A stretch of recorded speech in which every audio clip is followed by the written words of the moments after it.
Are you ready? Can't crush us. It don't really get no better than this. The podcast that you're looking for if you're really heavy into wrestling. Hosted by the Mark. Energy that's so amazing. Gotta keep it entertaining. Rep the Can Crusher Nation. Yeah, you know what's going down in the ring. Lights out when you hit a ding ding. Knock them out like boom bada bing. Hold it down, you can crown me the king. Got a shout out to the Miz and Duke the Dumpster. We choke slamming everybody. Power driving, hit them with a face buster. Yeah, this the show you need and it ain't no need for waiting. Mark, hold it down for the Can Crusher Nation. All about wrestling and keep it entertaining. Can Crushers Wrestling Podcast. Time to break them, let's go. Yeah. Can Crushers. Yeah. Can Crushers, let's go.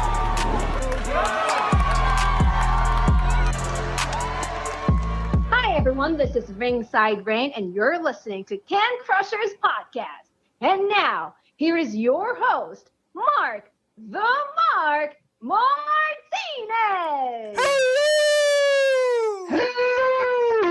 Wow, the cockles are bad for me. Well, that's because we have not been together in essentially 3 weeks. That's exactly it. Yeah. It's been a long 3 weeks. We chit-chatted here and there, but not really deep diving anything. And by the way, I'm the host, Mark the Mark Martinez. That's Sir Michael Jenks. You're listening to Can Crushers Wrestling Podcast. If you didn't know from the amazing intro now that will be heard every week from Ringside Rain. Yeah. How about that? Yeah. Jenks did not hear that, by the way. He did not know any of that was coming about. So I can't believe that happened still. Yeah. I don't know. Go ahead. I was going to say, you told me the story, but can you give a regaled edition to our listeners? Because this was something that came up fast and quick on Wednesday. Fast and Furious. Furious. I'm not going to say who we had scheduled because it still might come about. It might not come about. There's talks because he's a independent free agent right now. So I'm not going to spill any of that. Who was scheduled to come on the show? So I'm sitting on Instagram after the cancellation comes in on Wednesday, knowing that it was only going to be published late at night Wednesday anyway, just because of schedules. First time we've ever posted one at like 6 o'clock at night. No harm, no foul. The listeners, thank you, by the way, stepped up and brought it. I looked at the numbers yesterday and, oh, shit, you guys, I thought, well, I might have lost the pooch on this one. Did not whatsoever. So I'm sitting there in a mass chaos. I'm like, I don't want to not have a spotlight. Who can I grab that's online, on socials right now? Ringside Rain popped up. Now, I reached out to her last year after she won the WWE announcer contest. Again, I thought there was more of a name to this, and Rain in the interview says, no, it was just called the announcer contest. Okay, whatever. So I reached out to her, and she's like, oh, shit, yeah, you've been in, like, my box for a year. You've been shuffled around. I don't know. I'm like, yeah, I reached out to you a couple times. And I'm like, if you're willing, I'm still interested if we can set up a time. She's like, I'm available tonight. Now, granted, tonight for her, after I tell her, hey, we're on the East Coast, I'm at 5 o'clock. 2 o'clock works perfect for her.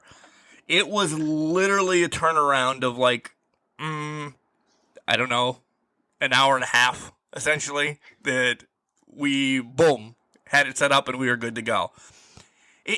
Sometimes, I guess, you just get thrown into the clutter if you don't talk on Instagram enough. I still am not, I have a communications degree, for the love of God. I still don't understand the algorithms of social media because everybody's is completely different. I just don't understand why, if I have an ongoing, even if it's a year ago, conversation with somebody, why it gets dismissed. I don't know. Yeah. But doesn't make any sense. All turned out well. Great interview. I'm going to ruin it. She's going to come on and do a recap with us sometime, Jenks. I can't wait. I can't wait. And I love that you purposely didn't say anything to me until you were right about the post, the show. Obviously, you've had a lot going on that night with getting the interview set up and turning around and having it in an hour and a half. But Mark sends me the picture and goes, "Guess who I got on?" And I'm like, "No shit, you pulled that off." And sure enough, you did, Mark. We might need to start calling you Daddy Magic here on this podcast. I think. That's all I was gonna say. I'm just gonna call you Daddy Magic from now on. That sounds a little weird. Well, isn't that what that one guy from your favorite tag team in AEW is called? Daddy Magic, Matt or whatever his name is from 2.0. Oh, yeah, he is. I hate your face. You led me right down that path, you motherfucker. And there's the explicit. I had to.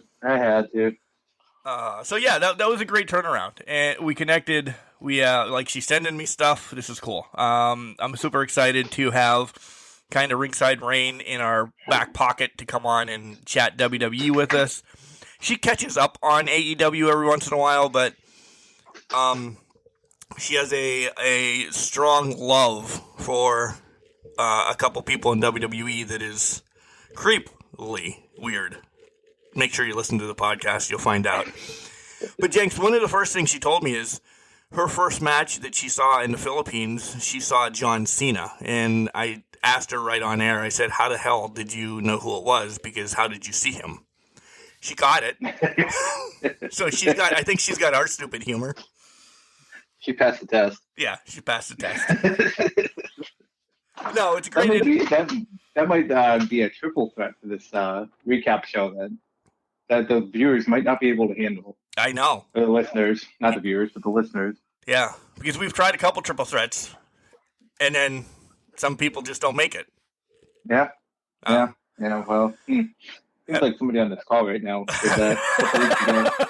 Have it be you, or have it be somebody else, or you? Yeah, just me.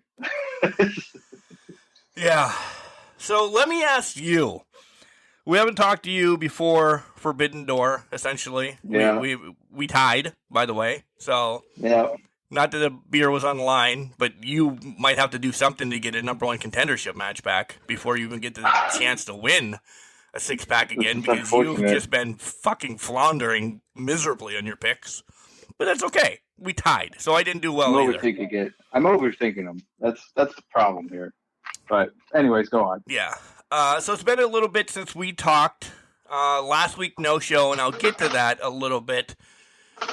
How have you been? What's going on in your life? And we will get to wrestling, but guys, sometimes you just need to talk to your friends and find out what's going on, because that's actually half the battle in life. That is very true, Mark. For me, it's been chaos. Not really, but professionally wise, there's things come down the pipe. Didn't get things I kind of applied for, so it's kind of go back to square one with that. But personally, everything's going good with that. Me and the lady friend have been hanging out a lot over the weekends. Just spent a family day with her family yesterday, and the weekend before that, we were doing stuff up here with mine. My niece's birthday happened, so she's now fully engulfed in the double-digit years. So we were celebrating her. Oh yeah, she's a chicken legs double 11 right now. She's a double 1. So what is worse than that is she's a preteen now. She's been a preteen since the day after she turned 10. Okay. It was like a light switch went off. The attitude's there, everything is there. So she's already been off and running for the past year and a week. But yeah, so she turned ripe old age of 11. She's off and running. But yeah, it was a good birthday celebration with the family. It was great seeing everybody again. Cousins, wives, and that. Nothing too crazy. We just got together, hung out in the afternoon, and then everybody went and did their own things. So that was pretty nice. But saw the girlfriend a lot over the past 2 weeks, which is great. We usually only get once a week, but we've been really mixing in a lot of midweek excursions together and just meeting up and just doing things. So that's fun. Yeah, and I went and saw Thor: Love and Thunder, the new Marvel movie for all the comic book nerds and MCU nerds out there. So that's been pretty much the crux of my week. escaping the stuff at work with just personal life and getting stuff done. So, yeah. Good. No, that sounds, as busy as it is, it sounds like it's still relaxing. Like when you're in the moment of the things you're forgetting about, like you just said, work or other things that stress you out. So that is huge. I'm so happy for you. I really am. Like you have a path, you have a goal, and you are kicking doors down and saying, "Get the F out of my way." So every time I hear that, I usually go to get off my plane from Air Force One. If we all have seen that with Harrison Ford, because that's been my cousins. If we ever emanate like kicking someone, most normal people would go to 300, where they say, "This is Sparta," right? My family goes to Air Force One. Get off my plane, and then we just throw the guy off the plane. So that's how weird my family is. But yeah, I have to do it though, Mark. I have to plug the 40-year dash because we played the game of games this week or this past episode, and we may have recruited you for the next iteration of that, which is now hard at work by the creator of it. I want to play Mucci-Mania so bad. I really do. Guys, if you have not heard about this game, this is the biggest plug. I might not even play collar and elbow this time. Go over and listen to the 40-year dash. The episode is called Mucci-Mania. Mucci-Mania is in it. Make sure you listen. This game it makes you think. It makes you question your life. It makes you question your friends. And I don't want to give it away, but it is a thought-provoking game that encompasses everything that you could only imagine.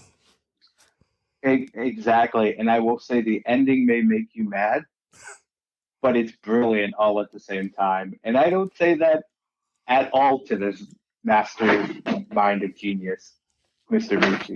Mucci-Mania. So nor should you. This is never get the chance. This is his first stroke of genius here. This is his Nobel Prize. This is his Nobel Prize. God, I can't believe how much hard work you put into it. I haven't seen. So we used to do virtual trivia during the pandemic because we're nerds, and we usually go out to trivia every Tuesday. We would create virtual trivia for just the group and just be like, "Oh, hey, okay, so here's some questions. What do you guys think?" Right? I've never seen him put more. He put more thought process into the game of games than he ever did into his rounds of trivia. And he's done that at least 10 times, but. I literally think he used the same questions over and over again before, but no, he put in a lot of thought, time, and effort, and it astounded me that he had it in him. But yeah, so I had to plug that. But you definitely. We'll plug it again. We're gonna plug it in. We'll create an ad around it or something for the Can Crusher Nation or something. Maybe I'll even put 40-year-old dash in the thumbnail for this week, so you get enough. There you go. If we can get a terrible picture of him, I can get you one. I'll see what I have if you want to put him into that. Oh, for sure. Thumbnail. So we'll see what I can dig out of my phone here. Okay. But, and then I'll embed it on the 40-year-old dash, and Yes. So I have some work. I got some work to do after this for editing and photoshopping. Awesome. Yeah. Awesome. Yep. Just in case you weren't busy today or anything. I actually am not. Oh. My goal today is to go hunting. On the game system here? Yeah, Call of the Wild. Yes. I was going to say, Call of the Wild is back. It is back. But it's back and badder than ever. Well, they released a new stage, and it's over, I want to say, England or Scotland or something like that. The downfall is it's all birds, and I cannot hit a bird worth of shit. But I think I have a plan. I'm going to get into a tree and start hitting birds. Okay. I don't know. But if you get into the tree, wouldn't that scare them away? Well, not if you sit for a while and not but cause a ruckus. Yeah, fair point. Yeah. I don't know. I've never went real hunting. I don't know. You probably don't really in life hunt birds from a tree. So I'm already going about this the wrong way. You don't? I've gone quail hunting once. Never did it again because it was the worst. but you don't get in the tree. And I can't sit still to save my life. It's surprising I even got 2 deer when I was younger. So I can't sit still to save my life. So trying to hunt a bird without scaring it, that is no moss. That never happens for me. So good luck with that. Hopefully the tree method works. It won't. If anything, throw a grenade and hope for the best. But there's no grenades on this. I wish there was. I still use the biggest gun. Grenade. I still use the biggest gun possible to kill everything. Like, I don't need golds and platinums and this and that. And I'm playing the game Mark's way, not the way it's supposed to be played. All I want is one of every species. I have not a bird on this fucking game whatsoever. Nothing. Sometimes, Mark, to win it all, you just have to play with the biggest stick. So do what you got to do. There you go. But anyways, how are things with you? It's been 2-3 weeks. It has been. Yeah. Quick updates about cool stuff, and then it's a little bit of a sad note. I finally, after months of forgetting I got this, and it was gone, and it was reappeared, my Liv Morgan autograph finally came in. Finally. Yeah. And it was ordered, paid for, selected, this, that, and the other thing from a private signing she did months before she won the championship. And I wanted one when she was in her Ruby, in her Riot Squad stuff, because I've liked her since then. This new iteration of her winning the championship is great as well, but I just like some of the older stuff. You know how I am. So the pink hair, the spandex, the Riot Squad shirt, I ordered that one. I thought, well, I'm not getting it. That's some money down the drain. And it's not a lot of money, but it was money down the drain. Shit. All of a sudden this week, I have 2 packages. One, I knew it was coming, which was actually pretty cool too. I'll release that one. And I'm like, what the hell is this one? Well, I opened that one first. Well, I didn't know which one either one was, but I'm just saying I opened one package first.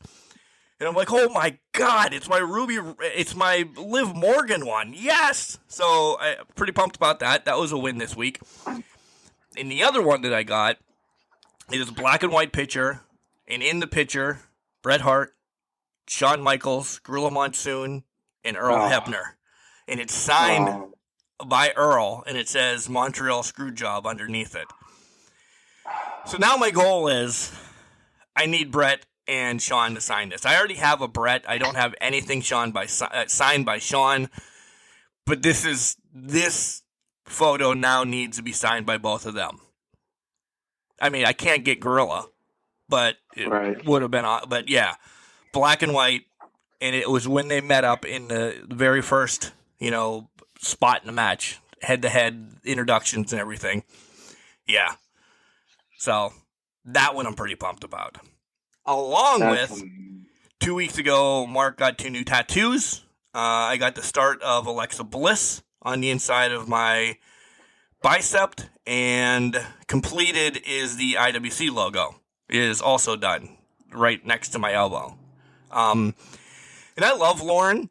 After a year or so of getting tattoos, she's like, you should probably use this because you're a pussy.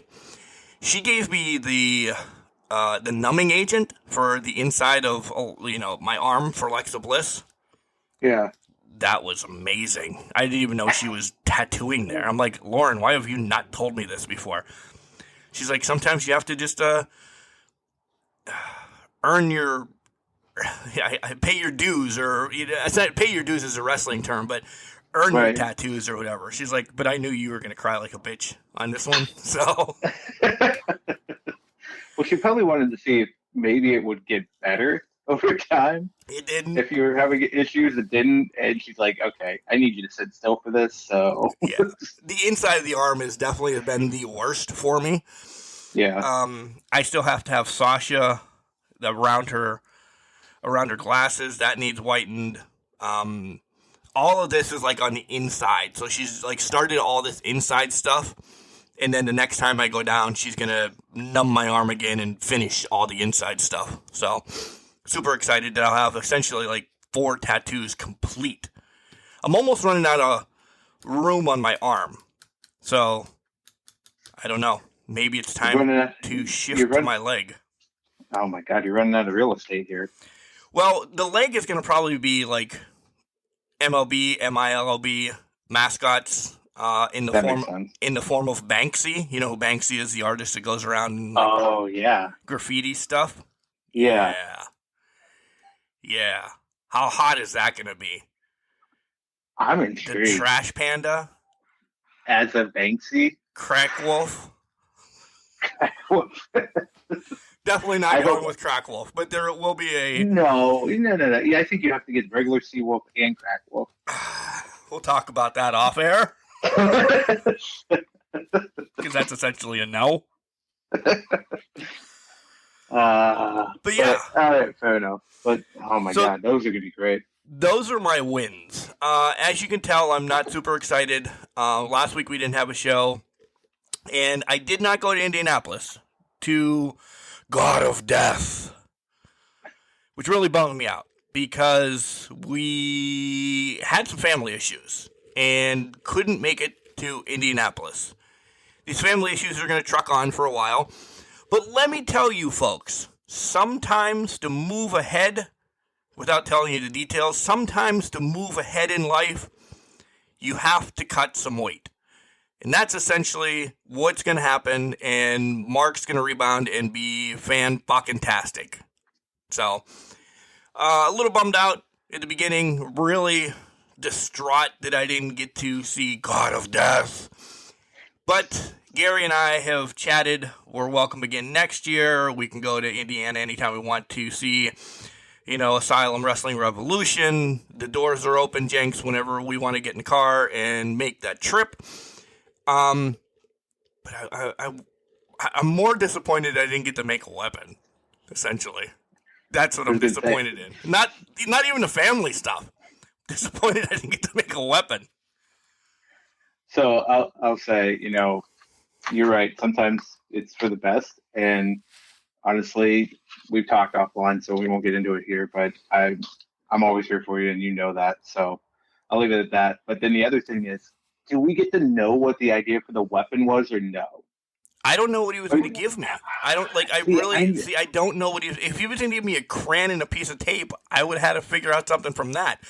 Gary knows I'm a slight idiot, so he probably wasn't going to give me like a gun and a grenade or anything that... Well, what are they... Well, they're not going to... So in my mind, let's say this. If you had... Because I know we've talked about you did not know what you were getting, but you've had to have pictured some things that you would want to do. I wanted a 2x4 or a bat, okay. A 2x4 or a bat. So a piece of wood at first.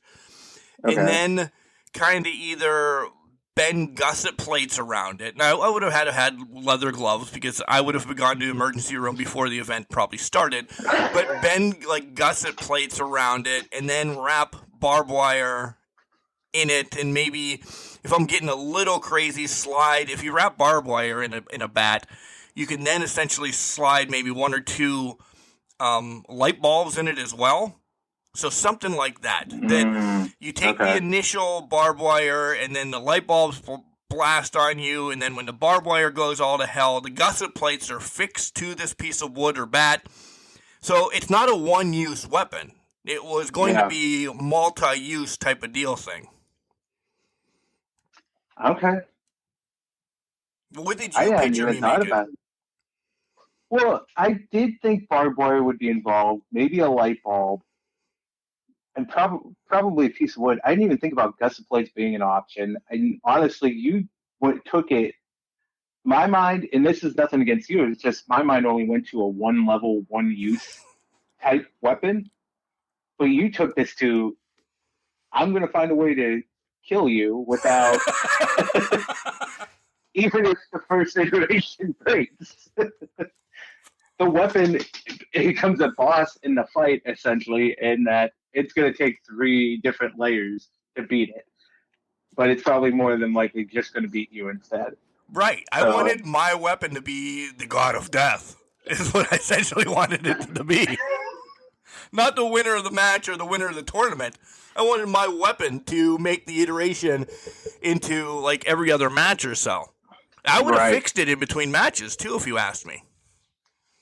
There you go.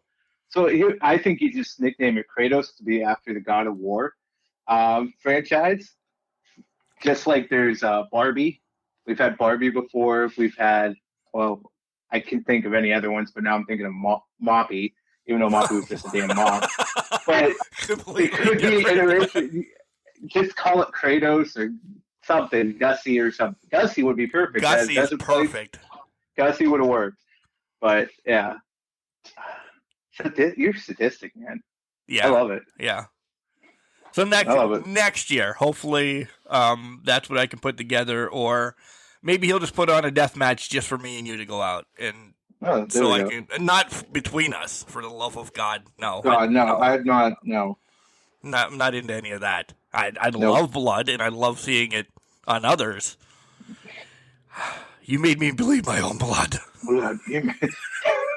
That would legit be a spot in our match if we ever had a death match. You made me bleed my own blood. Michelle. Right? You're driving. Because I'm driving. Yeah. Yes. All right, Jenks. So that's where my life is. Go ahead.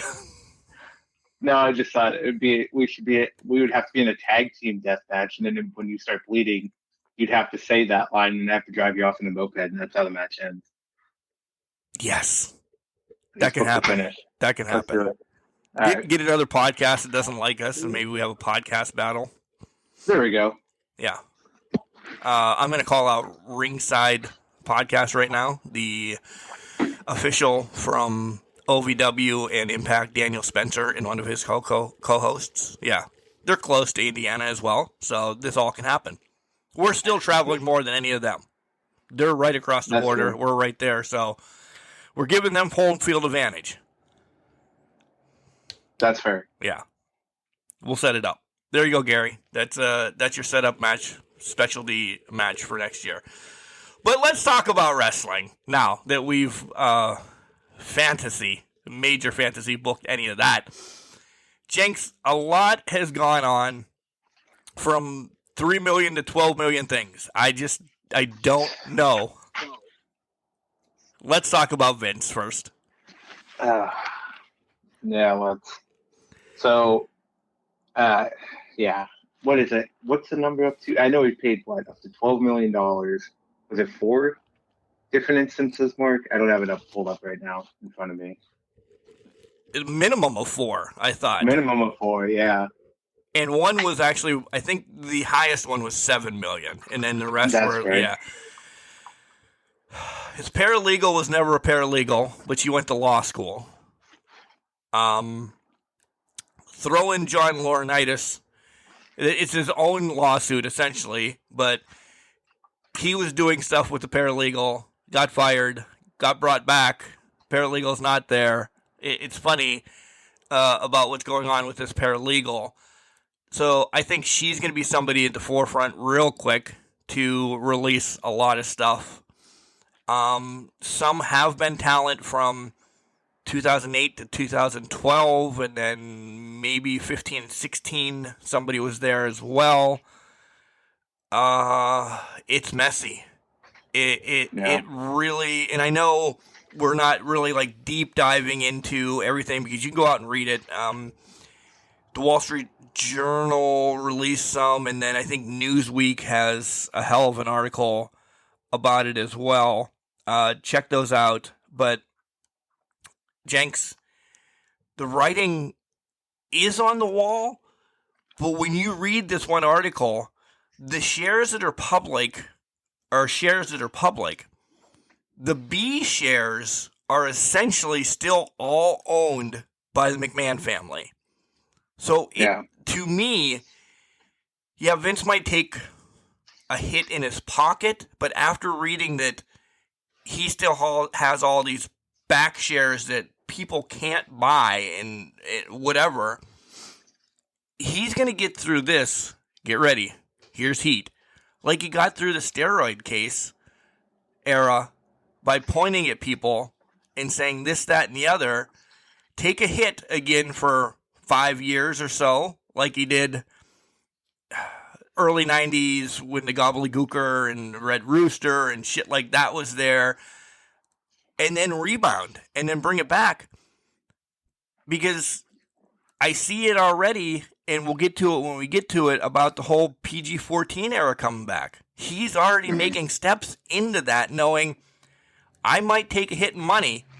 This fucking business is still going to be mine when it's all said and done. Yeah. And, going off of that, Mark, I was reading, actually, I saw a TikTok about this. Somebody deep dive, because if you guys don't know this, Vince McMahon's contract is technically public. You can look at his contract with WWE. And there's a section in it, I can't remember what it is, and I wish I could remember the person's name that did the deep dive on it. But they basically called out, if we're sitting here and waiting for somebody to fire Vince or Vince to step down, it's not going to happen. So I have to downplay that a little bit here, because I heard this part of it, and they showed the verbiage.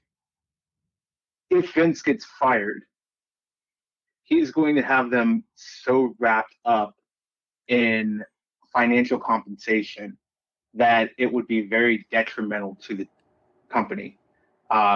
There's a lot of back pay that would need to come out. The way the contract's written is Vince's would get a heavy dollar amount, not just with those shares you were talking about, Mark, but just from the contract side of things and what he's getting paid outright in the day. However, if the company wanted him to quit or was looking for him to quit, which in the first place, that would never happen. We know No. Vince McMahon. He's not going to leave that company. He would essentially get nothing. He would get paid absolutely nothing except for his last paycheck. So unless they come to some sort of terms on a financial agreement, Vince McMahon is never going to get out of there. Is never going to be ousted or fired from that role. It would take a substantial amount of money to just remove him outright from his contract. And that's not even taking into account those shares you just brought up, Mark. So really right now, from what I've seen so far, it's been pretty much it's a rock and a hard place. Nobody's going to move. And to your point, Vince McMahon is going to come out of this not really damaged, besides his reputation, which honestly, let's be honest, it's been blown before. And to be honest, personally, I despise Vince and his reputation and everything he stands for. But you talk about when the first allegation started to roll and he first walked out onto the stage on SmackDown the Friday after the first one rolled, and there was cheers. And they were supporting him and people were bowing down to him like he was a god on earth. Wrestling fans don't care. Majority of wrestling fans don't care. And I'll take the heat for this if you want, but a majority of wrestling fans still see him as this great human being or this great provider and promoter in that, where there's people, I'll throw you into this, Mark, and you can correct me if I'm wrong, but you and me and there's some people that are actually out there are just like, this guy is a piece of crap, piece of shit. And he's the worst kind. And we recognize that, but unfortunately now he has been able to be in a position of power, obviously, since it's been his company and it went public and all that. He's placed himself in the right position of, even if he does wrong, which he has certainly done in this case, he's not getting penalized outside of a reputation he obviously does not give a care about and doesn't care what you think of him. He's still getting the money. And he's still getting paid. And he's still running SmackDown and Raw the way he sees fit. So stay with money there, Jenks, because I like how you transitioned a little bit, not knowing. Essentially, Vince could buy, and I'm sure he's got the money. I don't know what his real worth is, nor do I care or anything. He could buy all the public stocks back. Yeah. And then you know what that means as well? These allegations are washed away. Because now it's not a public. Do you think that's in the back of his mind, thinking, well, I could lose, and I'm ballparking, or nothing, or whatever. I could lose $100 million, okay? These are fake numbers, folks. I could lose $100 million the rest of this year if I buy the public shares back. Okay, he could lose that. Well, clearly he's got years left on his life or his family, this, that, and the other thing. WWE makes money year after year. It might not be tickets anymore. It's merchandise, it's sponsorships, it's this, it's that. It's, you could look up whatever it is. He makes that $100 million back by next year again. And it's a wash. I used to own WWE, but we got bought out by Vince McMahon to get him back. And then he goes back to a private company, and all is said and done. These allegations are then just that, allegations. There doesn't need to be a deep dive into them. There doesn't need to be anything because he just said, yeah, fuck it, I'm taking my company back. The public has screwed me over. That's his thoughts, Yeah, no, I completely agree. And Mark, let's even go off that. If they start, he could easily just let them fire him, get whatever compensation he can out of it, which obviously I don't think they're going to actually fire him, but let's play that hypothetical. They fire him, he gets whatever compensation, and let's say it's $300 million. He takes $100 million of that to your point, he can reinvest and buy back the company. Right. Now, he's going to make hand over fist dollars because he's bought it back. It's private. And to your point, they're going to make money despite themselves, even if they try to shoot themselves in the foot all the time. WWE is going to make money. So this is what I hate about, like, if you're rich, you find a way out of things, because no matter what happens, there is no consequence here for Vince McMahon that he cares about. Right. There's consequences. There's financial implications. If that happened to me, which I don't do that lifestyle and I don't do anything like that, but if you lose $100 million, you're going to get, I don't even know how I would even get that far. But to him, it's chump change. And that's kind of what I hate about this whole scenario is there is nothing that really falls back on him and actually presents itself as a consequence here. And that's why you see him going out cockily on TV, not even a word, but I'm going to use like cockily, going out and just announcing the most random shit. Oh, John Cena's coming back next week. Well, no shit. We've been hearing about it for a month and a half. SummerSlam in 2 weeks. SummerSlam in 2 weeks. Thank you. He's doing it to mock people because there's no repercussions that he cares about that are actually going to impact him. Yep. That's the frustrating part of this whole scenario for me. And I realize my voice got a little elevated there, but that's what frustrates me here is that in all reality, and this is me being pessimistic, and I'm going to promote power positivity, hopefully, for the rest of the show, but we'll get there. We'll get there. Take a shot. You haven't had one in a couple weeks. But there's just no repercussions, and there's nothing that's going to actually make him think about his actions. And to be honest, he's 76 years old. He wasn't going to do it anyways. One more thing with Vince, then we'll move along. Other people just in crossing or in passing or whatever know I'm a huge wrestling fan, and they bring up Vince, and they say, what about like the adultery case or this or that kind of ramifications? I say this, and again, I don't know all, nor do I want to. It's personal. I'm thinking Linda would have divorced him long ago if adultery or cheating or anything like that is part of her caring as well. Because there's been allegations as long as Vince has been Vince, I think, that are out there. So if you get wind that, all right, I'm not even using hypotheticals, but you just, you get wind that somebody cheats on somebody, normal human beings say, all right, we're either going to go to therapy or this is done. Yeah. It's not like, we're going to stay together and I'm just going to forget this happened. I don't think she cares. I really, to see your husband mocking women, TNA matches, and not total nonstop action, bra and panty matches, this, that, and the other thing.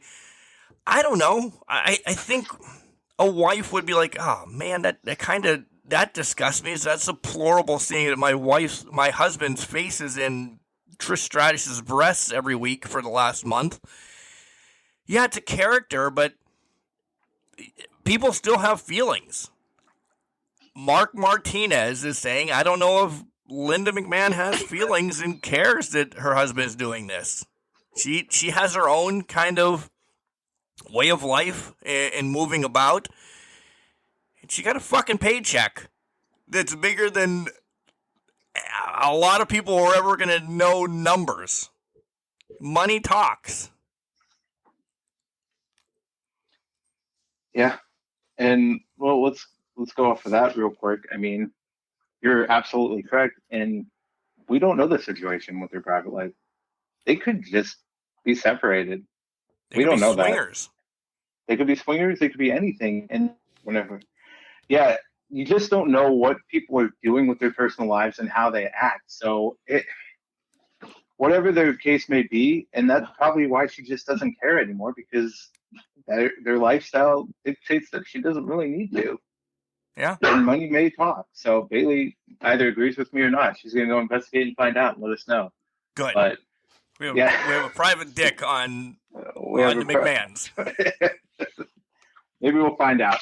But yeah, so to your point, something about their relationship is dictating that they just won't know. We just won't know, and that she just doesn't care about it.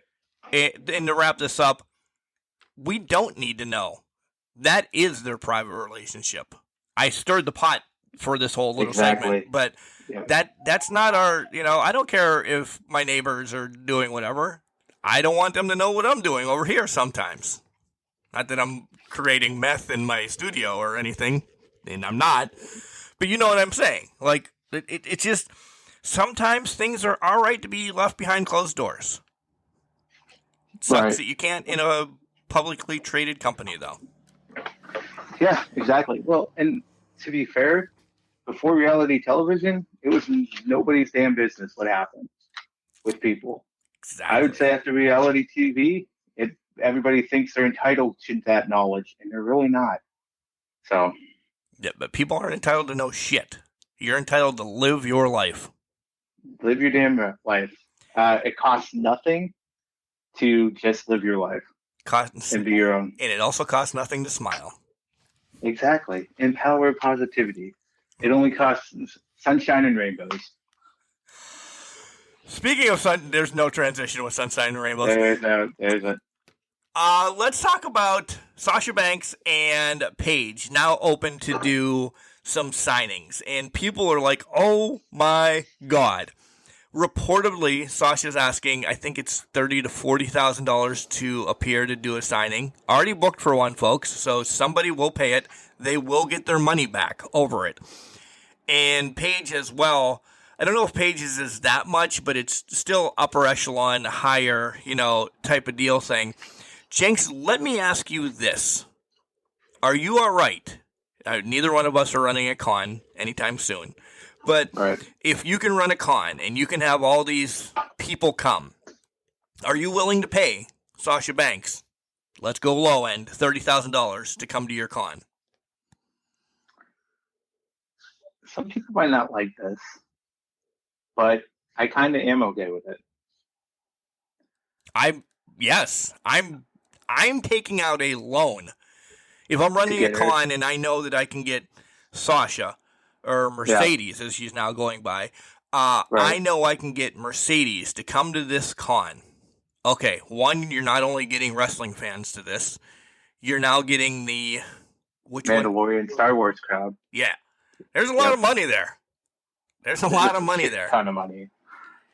Yeah. I mean, if it was just Sasha coming to this, I think it would be rough to recoup that much money. Depending on what you're getting back from her, this, that, and the other, how much ticket sales are. But if she is somebody along with Rowan, Deonna Purrazzo, Kelly, and I'm naming people that are on the wall in here, but you know what I'm saying. People that go out and sign, and you're charging $150 for these tickets, and you're going to sell 10,000 of these tickets. Yeah. Why don't you do it? I know there's other costs and everything, but it's business. You have to spend money to make money. No, completely agree. And honestly, I would invest if you have an idealistic, if you have a giant wrestling con, say it's massive, you have the biggest one in the company or in the country, not the company. That was stupid. Both. Both. Yeah, why not? But to me, I would dedicate a quadrant of my area, or maybe a booth or two or something, to just Star Wars memorabilia. Because to your point, Mark, you're selling tickets for Mercedes, who was in Star Wars, was in Mandalorian. You can make hand over fist, or at least get vendors in there that would be Star Trek centric. And even if it's for the time she's there, even if it's like, we'll say it's a 3-hour signing, you get that influx of those fans as well. Plus your normal wrestling crowds, the lines are going to be wrapped around the building, just trying to get in to see her and see the appearance and all that. There's people that are going to pay the money, and you might as well cater to that other crowd that's going to be in there, because obviously there's crossover. There's crossover, but there's not full crossover. There's some people that are just full on Star Wars nerds, and they love everything Star Wars and everything about it. Make some money off of it. Just open it up enough to give them a specialized section. Do what you can for the sci-fi fans a little bit. And to your point, you're going to make hand over fist in dollars. Even if you invested, let's say, $50,000 overall. I don't know what these figures are, but $30,000 goes to Mercedes coming in, and then you have $20,000 for the booths and everything else to get them set up and vendor fees and whatnot. You're still making money from the vendors coming in and paying it off. You're still going to get money from the people coming in. You're going to make boatloads of money just off of those areas alone to get profit off of, not to mention what's going on at WrestleCon. So there's so much opportunity there. I think $30,000 is kind of cheap for her, even though it's legendary status. But I thought the same thing when I'm like, wow, she is... Legend is definite, right? I think, and a lot of people hate her backstage stuff or her attitude or whatever, but sometimes you have to be like that. Sometimes you have to, push people out of the way to get where you want to be, and this, that, and the other. Sasha has done that. She is a role model for young girls that don't know the backstage politicals and this, that, or the other. Mom and dads are going to pay for their little girls to go anywhere. They are. If she can get that kind of money, good for her. I deserved it, earned it, whatever you want to say. Listen, I would capitalize. Somebody pays us $30,000 to go and sit, Jenks. I'm going to probably turn it down. I'm going to say, no, we're not. No, not going to happen. Yeah. Lies. Yeah, right.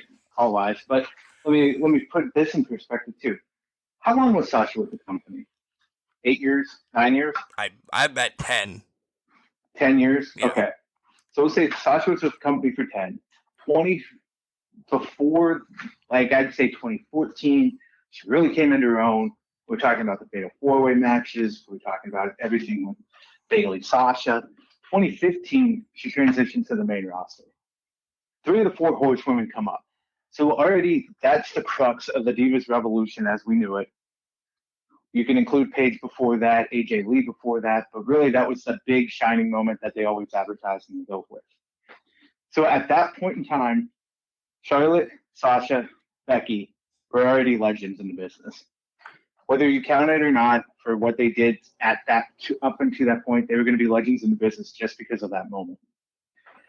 In my thought process, I'm thinking about this, let's put in perspective some of the legendary figures you have out there, and I'm not saying they're equal in the size of revenue growth or what they brought into the business, but just time frames. Austin was with the company 8 years in his initial run, left for a half a year, came back, wrestled his final match, and was gone for 19 years. Rock came into 96, left full-time 2001, early 2001, did sporadic offs, and was wrestling until about 2004, 2005, and we didn't see him again. So that was 5 years in total full-time. In terms of perspective, outside of The Undertaker and Triple H and Shawn Michaels, some of the biggest revenue drivers in the history of the company were there a limited time. and made the biggest impact. Again, I'm not comparing Sasha, Charlotte, Becky, or any of them to that moment, but that Divas Revolutionary moment was a huge step forward for WWE. And it became legendary at that point. Sasha has had, in terms of tenure, a longer tenure than some of the biggest names in the business up until that point. Agreed. To me, 30,000 is a lot less than she should be making. Yeah. But some people don't see it that way. Yeah. Hey, it's her capitalizing on what she can right now. Exactly. I think Paige, I did see a virtual signing with Paige or whatever, is, for an autograph, it's going for $80, and a photograph, and a photo is $80, but combined you get them both for, I think, $140 or something like that. So okay. she's asking some healthy money as well. Like I said, I don't know hers verbatim, but they both came up in this story that I read that, these two are asking for way too much money. No, not at all. No. If you can get it, get it. Get it. It's just like I'll bring up Juan Soto right now for the Nationals. He turned down 14 years, $450 million. He's 23 years old, not even in his prime of his career. He wants to test the waters. Cool. That, and I know we bitch about baseball money and everything. You round that off, it's only $29 million a year. And I know you're like, oh my God, it's only $29 million a year, Mark. You're sounding like a lunatic right now. So broken. Right? Yeah. Juan Soto is a face of MLB. If he can push this contract to 10 years, $500 million, so he is a $50 million player, why don't you? The offers are going to be there. As much as I continue to say, God, this sucks, it affects us on ticket sales and everything, sports careers / wrestling careers are short. You have to capitalize while you're hot, young, and available. Or be smart like Bobby Bonilla, who's still going to be paid until 2035. I think Bobby Bonilla is probably an icon, and definitely a man I wish I could have looked after to get $1 million a year to do nothing. Yeah. Yep. But you're exactly right. You take advantage of opportunities, and if you know there's a better opportunity out there for you, money-wise, you're going to take it. Now, in the terms of Sasha and Naomi, they stepped away, not because of money, but because of a principle of the tag team title, the women's tag team titles. But they're not coming back anytime soon, and it seems like WWE is done with them. They're erasing them. Capitalize. Make that bank. She's the boss for a reason, and her name was Banks in WWE for a reason. Make the boss money. And Paige is the same way. She's the icon, one of the icons of the Divas Revolution. Make your money. Do your best. Get your name back out there. Get yourself in front of crowds, and get back to the fans a little bit. They're going to pay you hand over fist for your autograph and something that doesn't seem that's just an autograph, but it gives back to the fans because they treasure that, and they're going to treasure that for a long time. Sasha has said, though, that she's not taking any wrestling bookings until the beginning of next year. That changes day by day, folks, so whatever. Full-fledged Paige is linked to AEW. When? I don't know. Sooner than later, I would imagine. But we'll see. She might be all in at that point. She might be all into coming back. Yeah, you're right. I don't know. Yeah. I don't know. We'll see. Or she'll just hold out. I don't know. All right. You guys want to hear what we have to say about this week's wrestling, and I guess we'll get to it. Those are two kind of pressing topics that we'll continue to touch on as more and more come out. Well, I guess the Sasha one is essentially not dead, but we took care of it.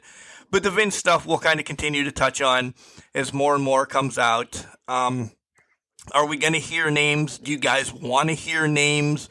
One is linked to the very first ever women's referee in the WWF/WWE. First name Rita. I can't remember her last name at this moment. But yeah, we'll continue to touch on it. I do think in time we're going to be shocked by some of the names that come out, and I think it's going to be interesting because I'm nosy, but it's also going to be very sad because if you hold Vince on that Thor or Aquaman or all these types of superhero types of platform, you should check yourself before you wreck yourself.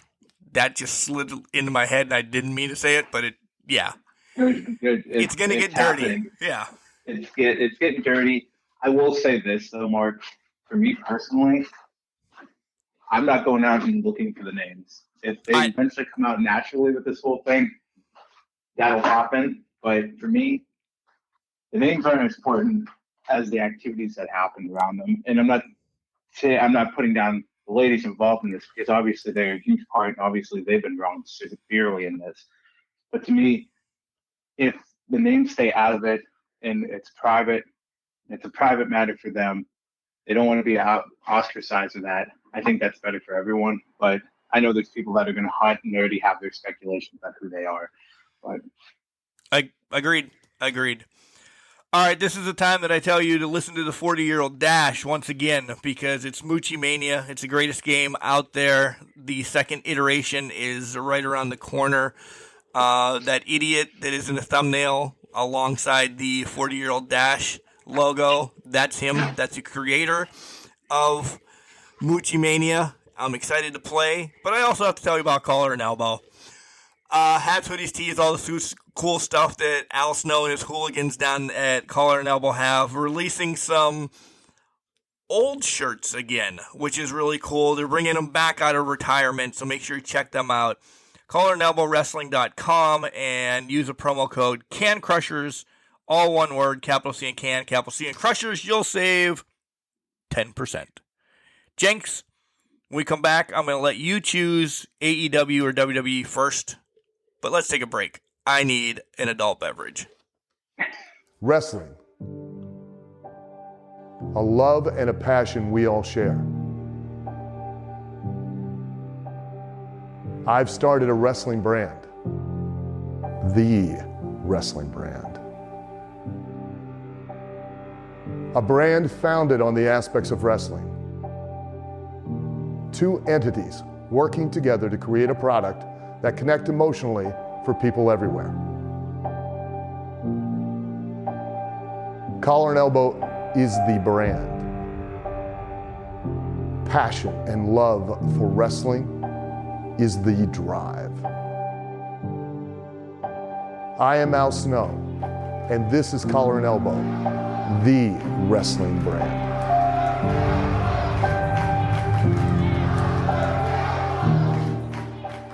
G'day, you're here with Nikki Nitro, listening to Can Crushes. You better follow me and you better respect me. Keeping it heel with the Heartbreaker heel. Take care. And welcome back from the land down under. That was Nikki Nitro bringing us back from Australia. Nikki was supposed to come to the United States and do kind of a tour up here, and essentially that's why we had her on the show, but she's also an amazing human being. Head back months ago and listen to that podcast. But travel arrangements and everything, because I've been talking about her, where she's going to be, this, that, and the other thing, just got wonky. She is still scheduled. She's still scheduled at some point. So it's not scheduled, still looking. Yes, Nikki Nitro's coming to the United States. We're just not sure when. Jenks, what's your favorite song from the Men at Work? Now, I know there's a second. Right now that you stuck it in my head, Land Down Under is what's stuck in my head. But I swear there's another song that I was learned about recently that they did that is well known, but I can't for the life of me think of it because all I have is "I come from a land down under." So I guess Land Down Under is. What were you gonna say? It definitely is Land Down Under. But I know there's one more song. Hold on, now I'm looking it up. It's Who Can It Be Now? Who can it be now? Oh, is that it? Yes. Oh, yep. You're right. I just looked it up too. So, yeah. All right, folks, we chose Nikki Nitro just because of that, because we haven't heard from her in a while, and we wanted to talk about the Men at Work, because we are men at work. We're working on this podcast as we continue. Jenks, AEW Dynamite. I'm going to get hate. I'm going to get love. I'm going to get questions. Starts off with Orange Cassidy against Wardlow. I don't know if I like this match now, because it's too early in Wardlow's reign, career, whatever. I pictured this much later down the line. That was before I even started watching the match, because you know I'm fans of both of them.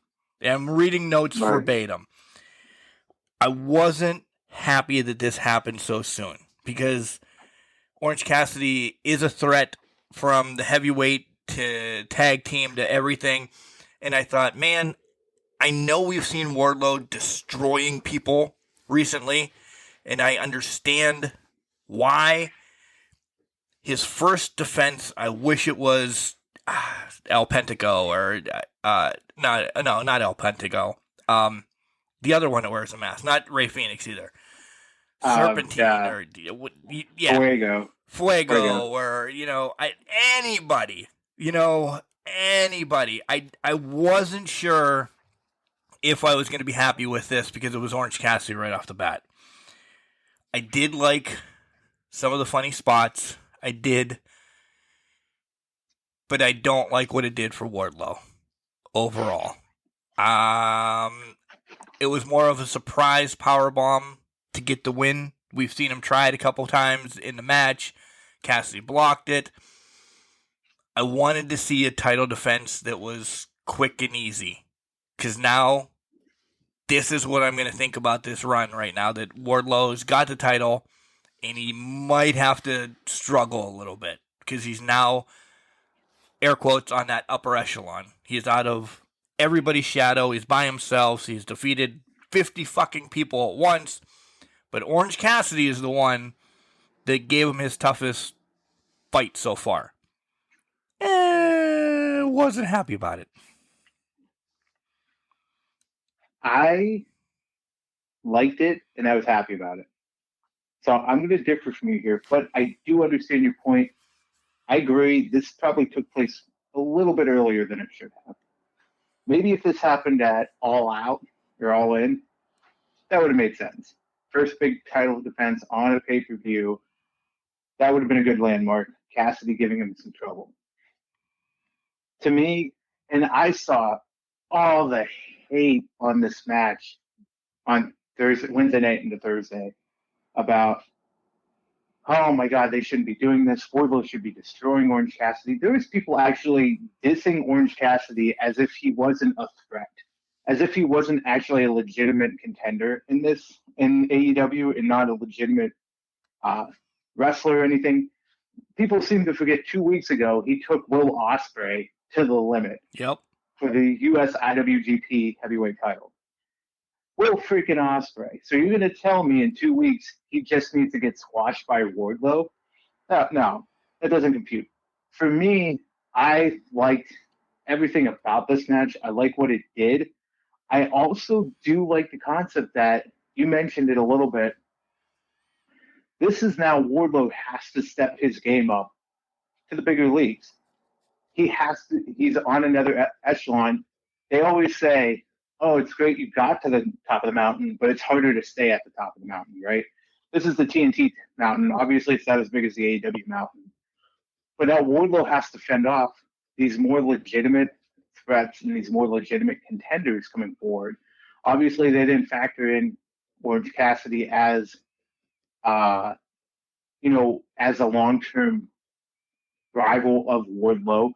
Is this a bring back for MJF? Who knows? But I think for Wardlow, for me, this made sense right out the gate. I loved the match. I loved it. I don't know if I loved the chainsaw bit of it, but whatever. We'll go with it.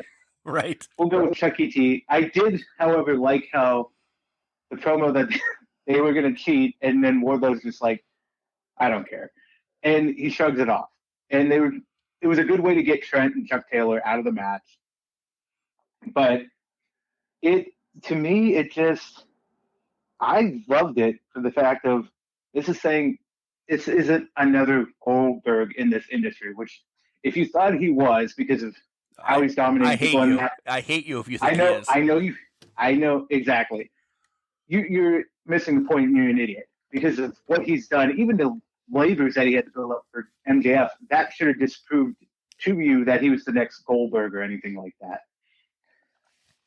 This now just shows, I mean, Goldberg was dominating people even after he had the U.S. heavyweight title back in WCW.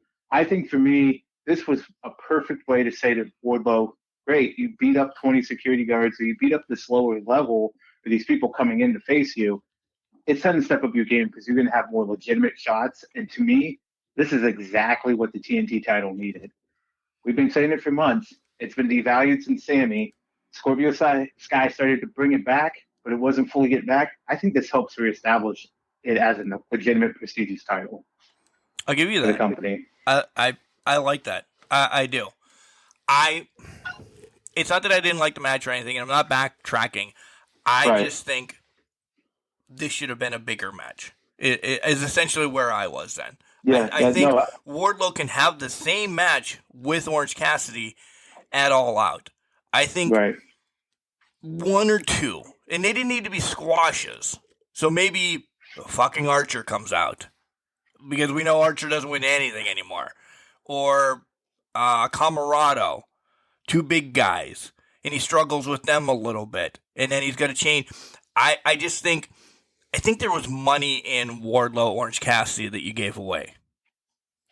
That was the point maybe I should have put up there. You know what? I did see that at first, so that's fine. That's perfectly fine, and I get that. I completely agree with you. There was more money to be made from this, but you named one person on that list, but I have to go back to because we've talked about he's just not shown that he's been as dominant. It's Archer. And if we even go off of that point for you, Wardlow just defeated him made him look like crap in the build-up for MJF. Yeah, I know. But I think there's a built-in story there. Even though I'm saying that, I think to your point, there's a built-in story there. Archer can come out and say, you embarrassed me a couple months ago, and now I'm coming for your throat. And that promotes him as that. And then they have that 20-minute match at Fyter Fest. I think, for them, they do these big regular TV show, Fyter Fest, things of that nature. So they had to put a big name with them, right? Yeah. I think you do, Archer. You have it be a more contentious match, a more legitimate match than what you had, the 6-minute affair that you had back in April. So to your point, I agree with you, and I agree with the Archer aspect. To your point, they just needed to tweak it somewhat for Archer to be a legitimate threat. Maybe they're doing that for All In, which I don't like, but we'll get there when we get there. I don't like that at all. That's why I said Archer on Fyter Fest. How excited are you? And I'm going to throw in both promos back to back. How excited are you for the Barbed Wire Anywhere, Everywhere, because they both said different words each time, Jericho, Painmaker, Kingston match this coming Wednesday? Is this exploding barbed wire or not? I feel like it changed in the past week too. And if they make a baseball bat with gusset plates and barbed wire and light tubes wrapped around it, I am going to go apeshit crazy. That's for the God of Death. God of Death. Leave Gussie alone.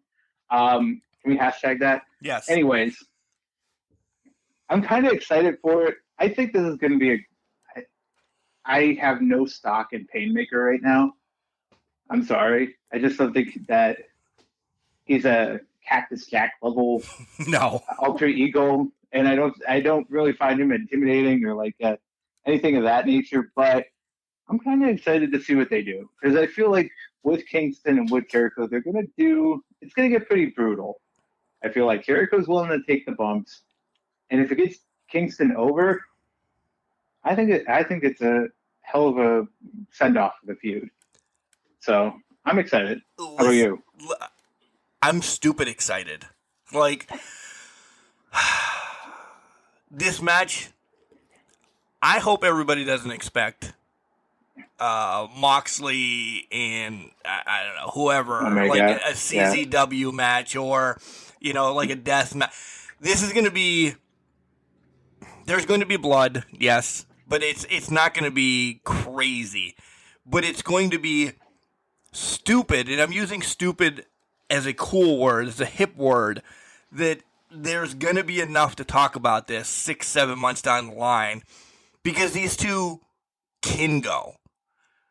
Is it going to make our match of the year? Probably not. Probably not. But I'm Right. excited to see, it's going to be, and I don't mean stupid wrestling like when we're slamming something. I'm saying stupid like, which movie was McLovin on? Super bad. Yeah. That was Yeah. a stupid movie. Right. And I love it. So this is going to be a stupid match that I'm going to love. But it's not going to be 3 stars, or 3 beers, essentially, is probably what this is going to end up being. They could blow my mind. They could. But age, injuries, everything else attached to this, it's going to be rough, but it's going to be entertaining. Agreed. It's going to be an entertaining shit show of a brawl. Yes. That's what it is. And I mean shit show in this case in the most endearing way. Like you meant stupid. Yeah. So I agree with you. I'll give a little prediction for it. I think this is Kingston's going to win this. In my opinion. He's got to. Like he's been shit on for so long. He has been. He's had to deal with the wizard gimmick for so fucking long. And Jericho threw a fireball in his face. Kingston's going to win this. I'm also making a prediction for a future pay-per-view of AEW this year. Don't be surprised, barring that he does come back for All In, which it seems like things are going that way. Punk Kingston for the world title at All In. Maybe that gives away the prediction, or not at All In, but at Full Gear. I might give away a prediction for All In, but I feel like we're on a build that Eddie Kingston's getting a world title match at some point in this year, and I think it'll be Full Gear because that would be a full year between the time those two fought. Maybe I'm overthinking it. That's kind of where my head goes right now. Eddie's loved by a lot of people in and out of wrestling, in the locker room and this, that, and the other thing. Does he sniff a title? Like, does he get it? I don't think, to be honest, I don't think he gets it. I think he that's where I was gets going. it in a match. Yeah, I think he gets the match, and it's going to be a feel-good match for everyone. But that could also be maybe a heel turn for Punk as well. Yeah, you crush the title hopes of Eddie Kingston. So that's kind of where my head goes. You crush Eddie Kingston's title hopes, and you finally turn into the CM Punk that everybody wants, the heel CM Punk. Punk just needs to come back and talk a little bit once in a while too. I know he's injury driven,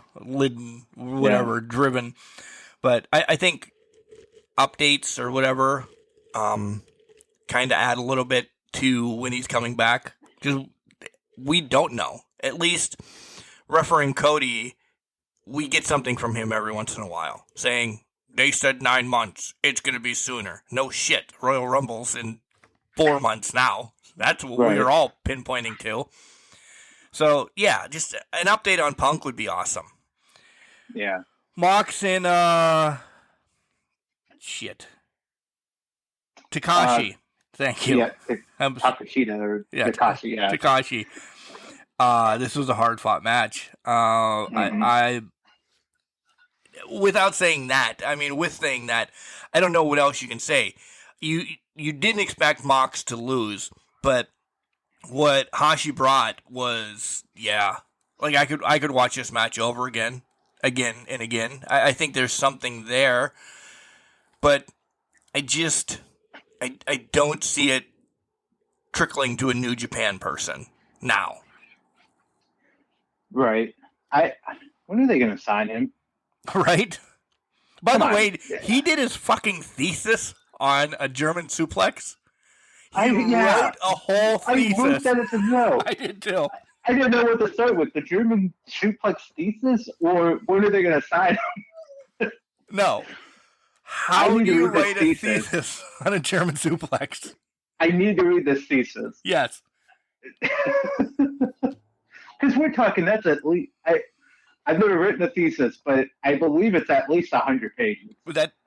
I thought it was 50, but either Maybe way, it is 50. Whatever. It's 50 to 100 plus pages on a German suplex.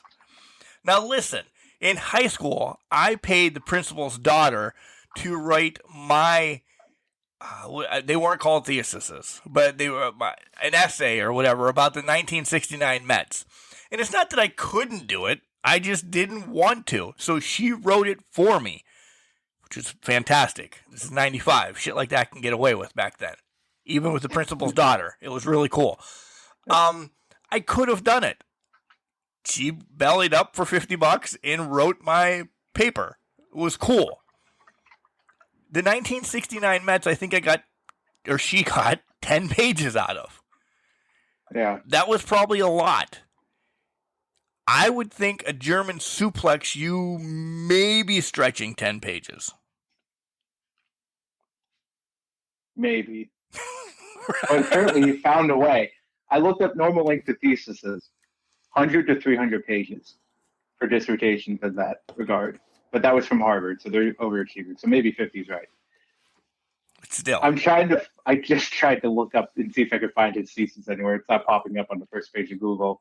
So I'm not going to deep dive too much into it. But to your point, 1969 Mets, only 10 pages. One wrestling move. Let's say it's 50. How the hell do you dissect it to 50 pages? Yeah. That's telling every body movement that both of you do. Exactly. I take my finger and I rub it along his shoulder. My middle finger glances his shoulder. My pinky and my ring finger are nowhere to be found. I then latch all 5 fingers together.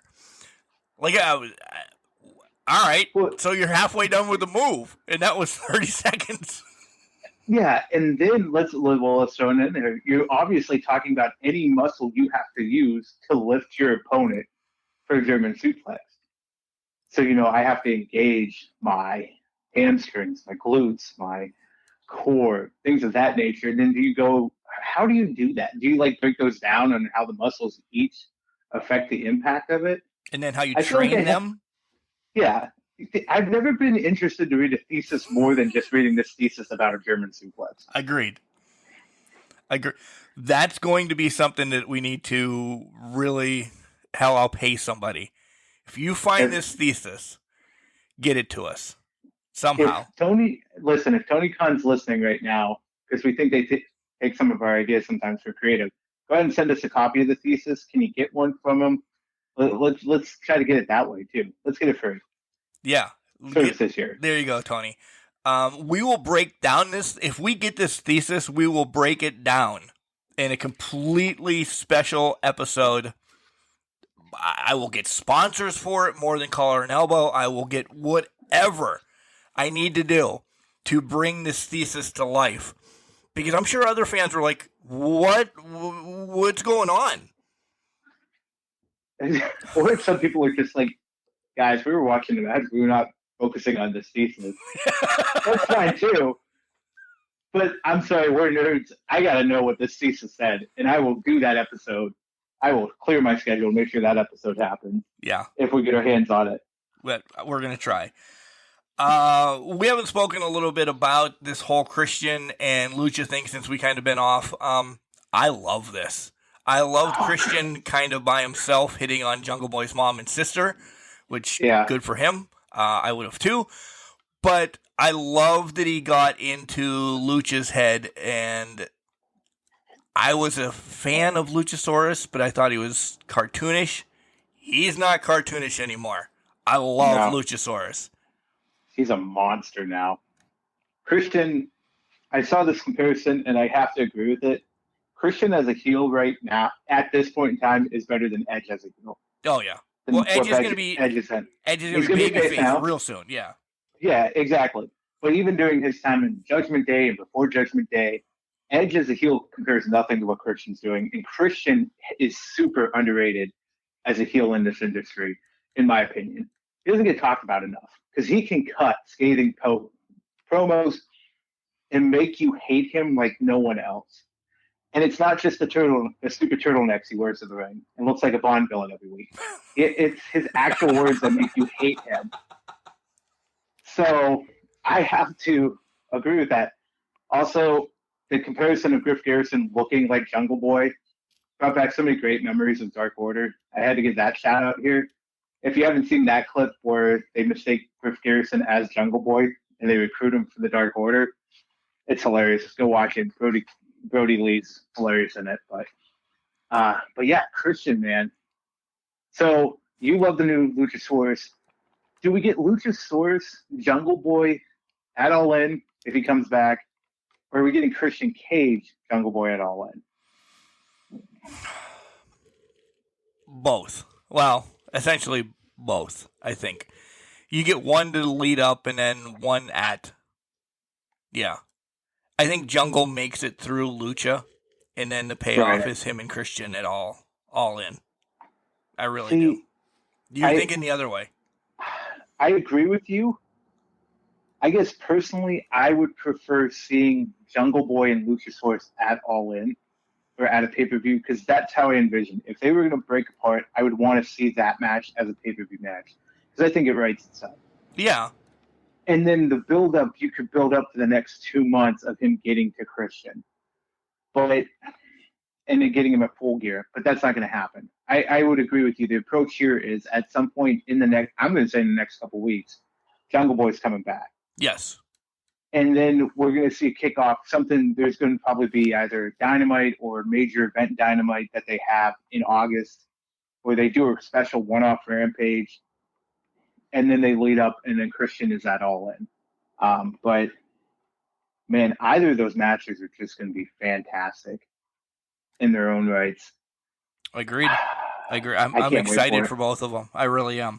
Yeah. We get a couple promos back-to-back with the Society talking about being hung in a Shark Tank, which I'm super excited that there's a Shark Tank. We haven't had one in a while. We haven't. Shenanigans must happen. I can't wait.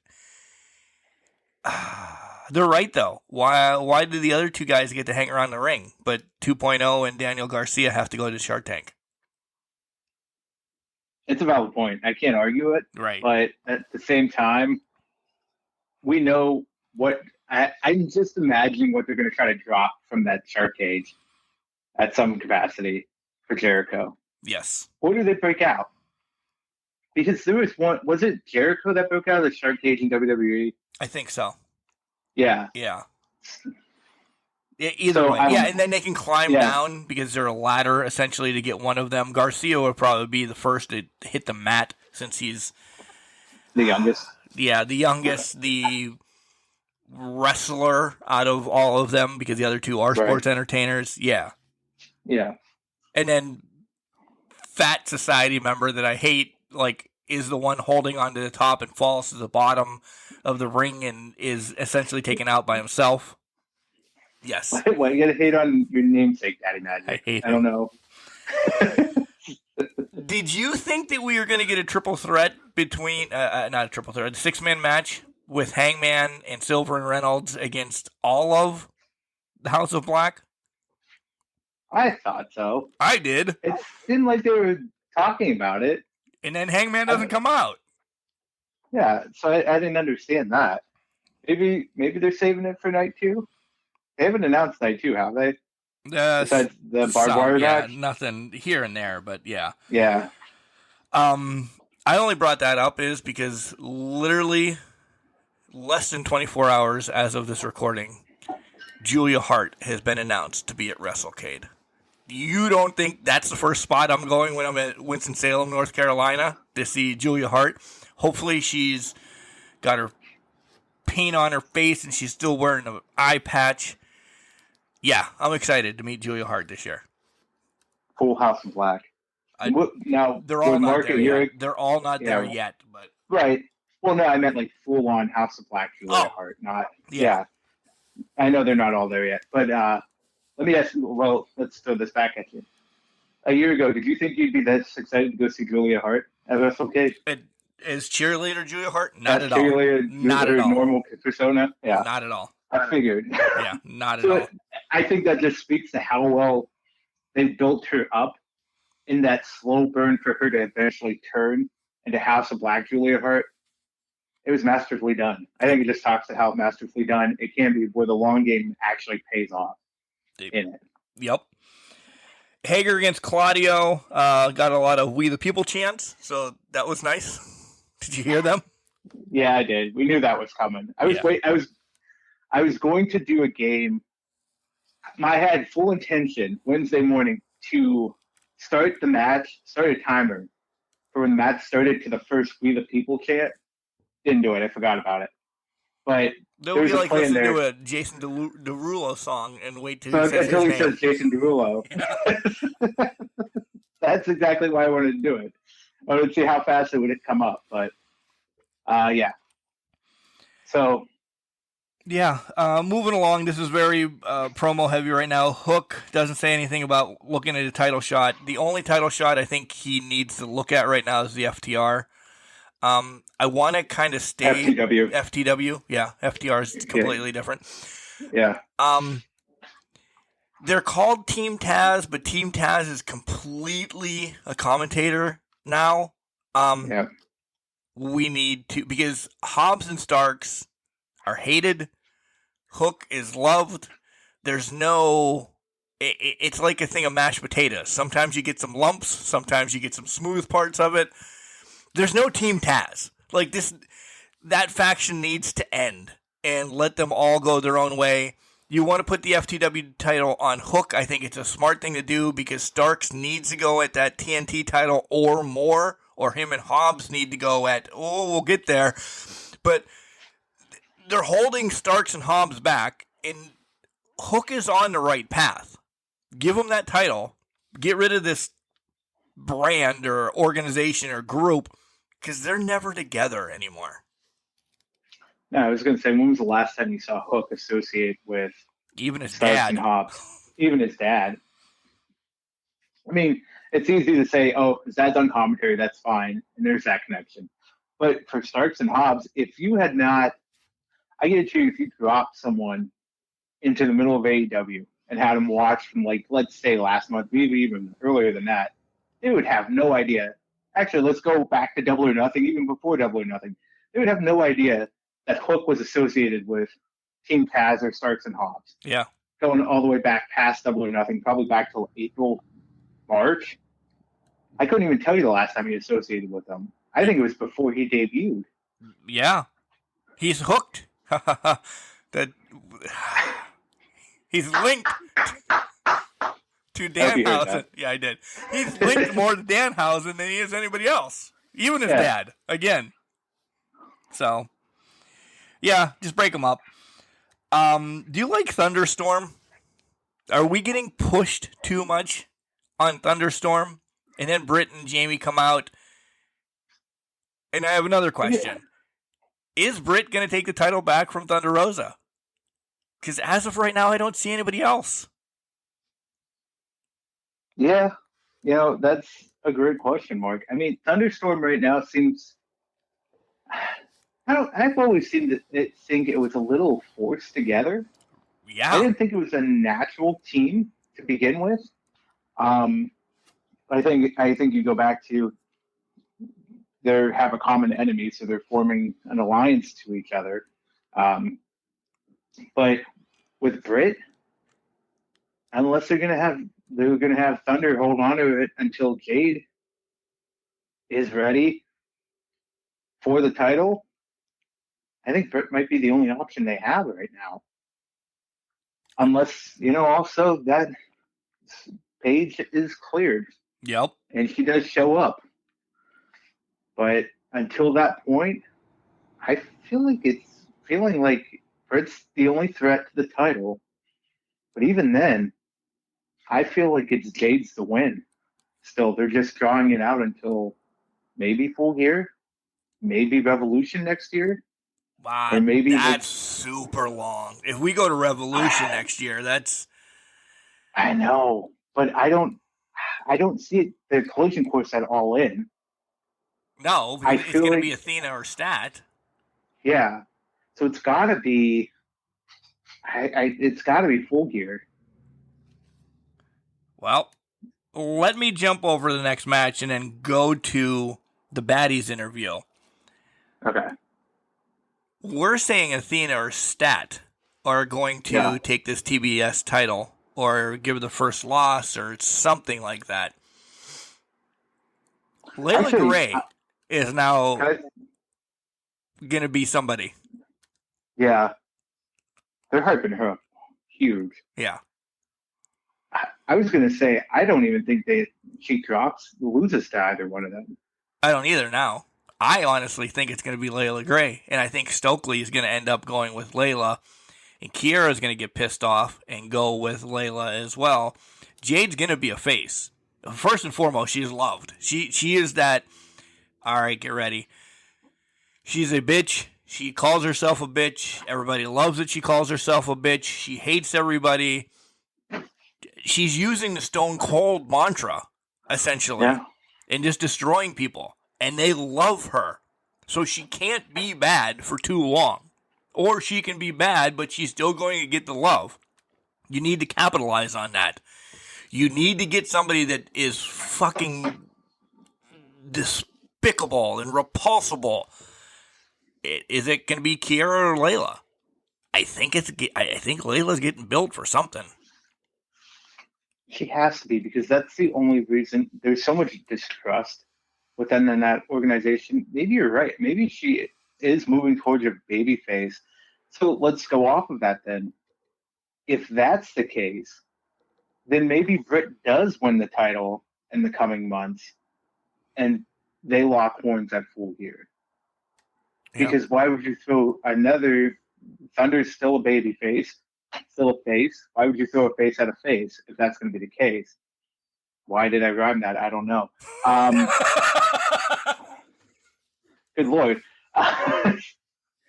Mike's raps. Anyways, yeah. So actually, that's a great point, Mark. They're doing something with this, with Layla. I don't know what, but that could be the case where Stokely, they turn their back on him, and Jade's going to have a DTA mentality. And I'm not saying she's turning into Stone Cold, but she's going to have a DTA mentality of don't trust anybody on that big show. And that's the way it is. Captain Insano. That's a big show as well. Who, that is a big show, which also I saw a weird rumor that they're working back for Captain Insano to show up somewhere. I hope so. God, for some reason, I hope so. Why not? Him against Mark Henry. Captain Insano against Red, White, and Blue Mark Henry. Oh, perfect. Yeah. Anna Jay against Deeb. Essentially, this sets up for Deeb against my cousin Mercedes at Death Before Dishonor. I will say, though, Anna Jay is improving. Like, I've always been an Anna Jay fan prior to Dark Order and then in Dark Order, and I thought she was going to get a lot of help there, and then she had her injury. She's been back for months now, but I see improvement. I think in some time she will be a TBS champion or something like that, because she's loved. It's about damn time, by the way, as Lizzo would say. And I didn't even mean to do that all day, but it's about damn time. In a minute, in the middle. Okay, go on. That we get a Anna Jay tie thing. I think this has been needed. I think we have a blow-off match, and then I think Anna Jay is going to get that little bit extra to push her. Maybe Anna Jay is not going to be loved anymore. And we have to stop with the Dark Order stuff, folks, because there's 3 members and none of them are around each other.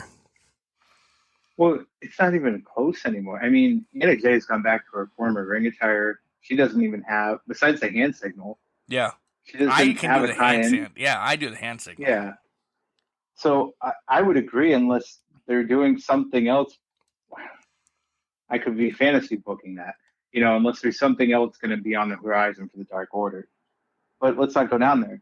I would agree with you. Anna Jay, I think Anna Jay factors into, like Jungle Boy, into the long-term plans of AEW. She was a, you could say blue chipper if you want, or you could say she's just that person that they pegged as through the future, and we can slowly build them up because they're still in their mid to young to mid 20s. We can build them up, get them to where they need to be, get their reps in, so that eventually they can take over the division and take over the company as either the face of the company or as either a main event player in the company. We did, I think, a couple weeks last month, we removed Jungle Boy as one of the pillars. At least I did, I remember. But there's that opportunity for him to come back in, obviously.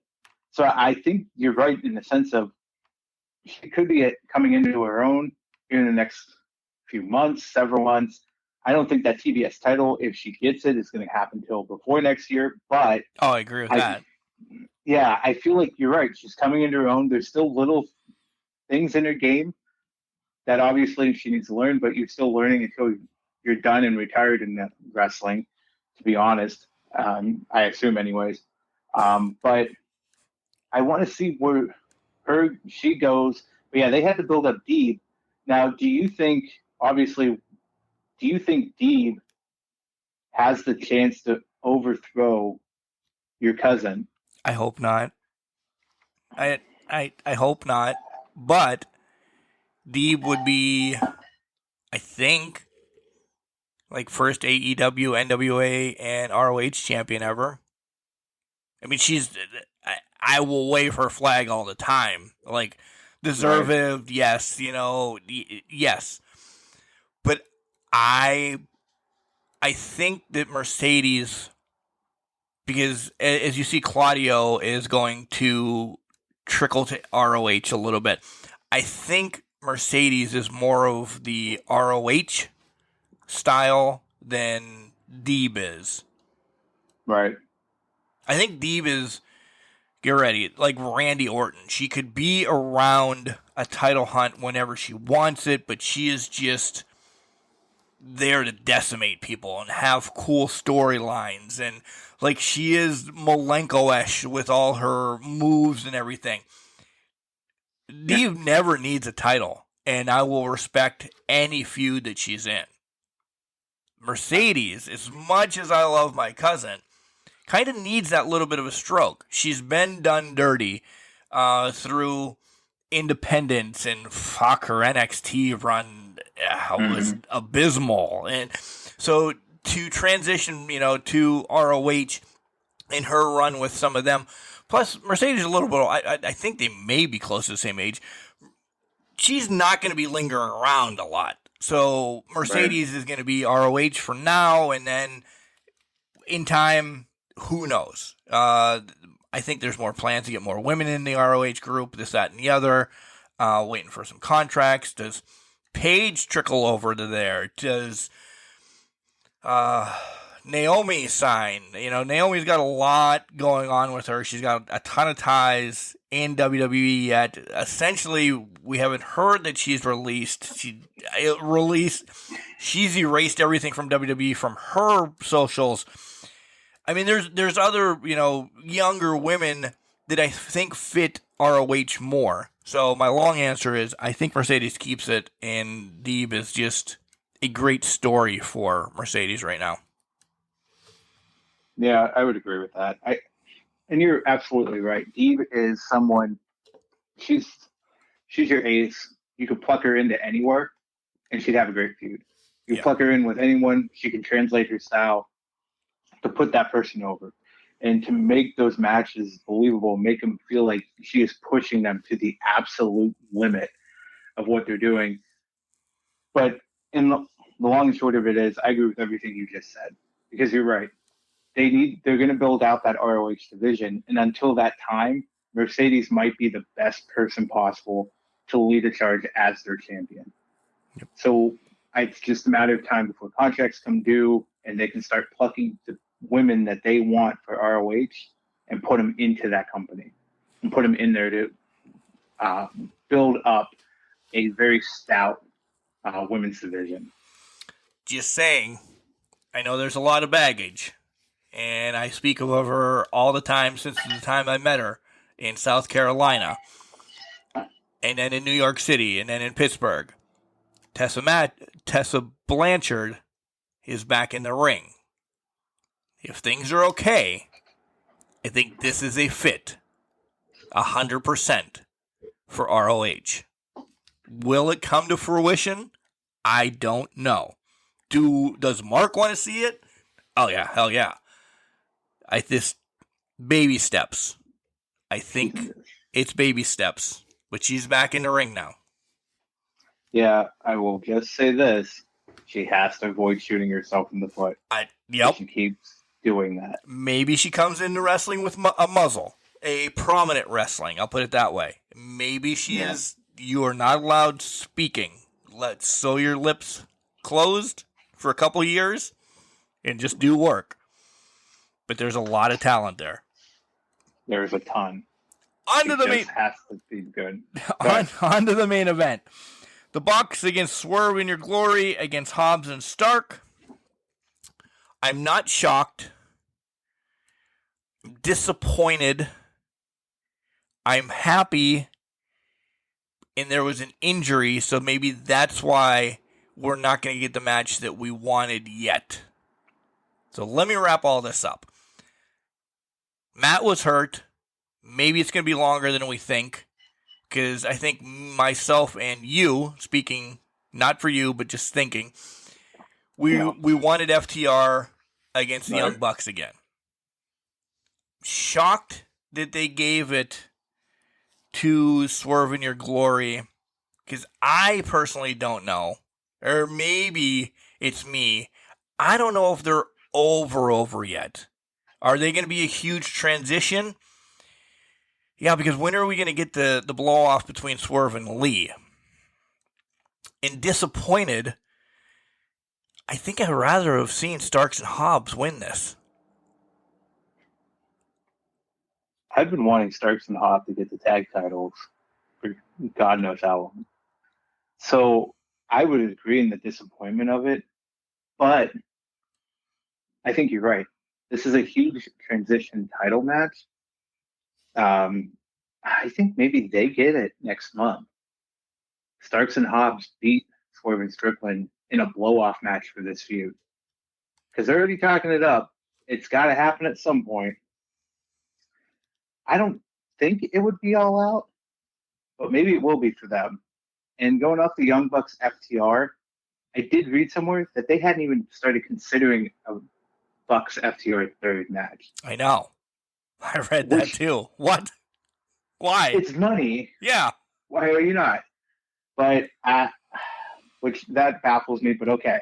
So anyways, you talked about the injury, but I just feel like we're going to get Starks and Hobbs here in the next month, maybe at All Out, and they actually get the tag titles and have a run with it. And I'm all right with it. I'm all right with it too, but it also concerns me that maybe FTR cap off the year, beating Starks and Hobbs, and then Bucks and FTR 3 is next year. For but that would also mean the Bucks could win it. Yeah. And I don't know if I want the Bucks winning the tag title again. Agreed. So, and that's nothing against them or that I hate them or anything. They don't need it again. Exactly. I think they only got it this time because of the situation with Jeff. Yeah. I so firmly believe the Hardys were going to win that triple threat. And I feel like this triple threat, the Hardys would have lost it anyways to one of these two teams. I think the Young Bucks were just plucked in out of necessity. Oh, yeah, because they had the titles. So, yeah. Yeah, well, exactly. Well, because they had the titles, but they had to get the titles off of Jungle Boy and Luchasaurus anyways. Right. To get the feud with Christian kicked off. So, yeah, that's kind of where I'm at with that. So I think they just put in different players, and the evolution here was still the same of what they wanted. But to your point, they're going to have a falling out, Swerve and Lee, and it's going to be over at Starks and Hobbs. And they're going to lose the titles to them and that's going to be even more of the catalyst for what transpires to their falling out. And that's what I'm excited for, actually. I want to see Swerve and Lee go at it. and then Yep. Hobbs and Okay. Starks run with it. But I really think that Starks needs to drop that title as well. Yeah. To whoever. All right, Rampage, I'm sure we can probably truck through pretty quickly. Yeah. We kind of hinted on House of Black about how we thought it was going to be a 6-man match, and it essentially just ended up being House of Black against Silver and Reynolds. I love the Dante's Inferno to win the match. That's the other match set up for this Wednesday. It's Darby against Brody King. That is right. I just thought of that. Darby came sprinting off of the tunnel. Are we going to get Malachi and Sting at one point? Or what? I mean, that was an awkward, long face-to-face. Like, if I'm staring at you that long, I'm at least going to, like, make you try to laugh or something. It ended up being like the Mox in New Japan at the end. Tanahashi. It was just like, they're staring at each other. We're going to walk backwards. No, we're going to walk frontwards. We're still staring at each other. What? Like, at least give you some guns, finger guns or something. I hate these long looks. They're way too long. Well, maybe that's the point. They're just to make you feel awkward when you're watching them. But no, I would agree with you. Is there a blow-off between the two, or is it a blow-off between the two tag teams? Yep. Because I cannot recall if Sting has never had a singles match in AEW, has he? If he did, it was early on. Sure. Yeah. Well, my point is, until it's Darby, I just feel like they're just going to have tag matches against these opponents and that, so the stare-off between Sting and Black. But I will say this now, Mark, and I will say it till the day it happens. I appreciate that Sting sells things, but he cannot no-sell Black Mass or whatever they're calling it. If he does that, I think that does major damage to Malachi. Agreed. And again, I think Malachi, they got him from the WWE and everything, but I think he's somebody that's a long term for them as well. Because I want him and Brody to have the tag team championships. That's now my new thing. Since Pride and Powerful and Santana Ortiz are officially done, Santana's on the shelf until forever, and his contract will be up, and they will not be together anymore. My new role is to get House of Black the tag team championships. That's it. That's fair. Okay. As they should. As they should. You're right, though. I think it would really hurt the Black Mask. I really do. And that hurts Malachi in the long run. Miro comes up. Is Miro joining the House of Black? I would love Miro in the House of Black. But would he fit, though? He would not fit. Not at all. Yeah. No. It's going to be a feud. But it'll be a feud. Well, let's go off this. I feel like we felt like the feud was coming after Forbidden Door, right? Right. The fallout in that match. Excuse me. I would not hate Miro in House of Black, because we'll play off this theoretical. Because his God has forsaken him. Would he would end up being a lost soul in that aspect, and that's who Malachi Black, House of Black, tends to prey on a little bit, right? So that could build somewhere, or they could try to recruit him. At the end of the day, it's not going to happen, but theoretically, the story is there, where they can go back on the, my God has forsaken me again, where do I go from here?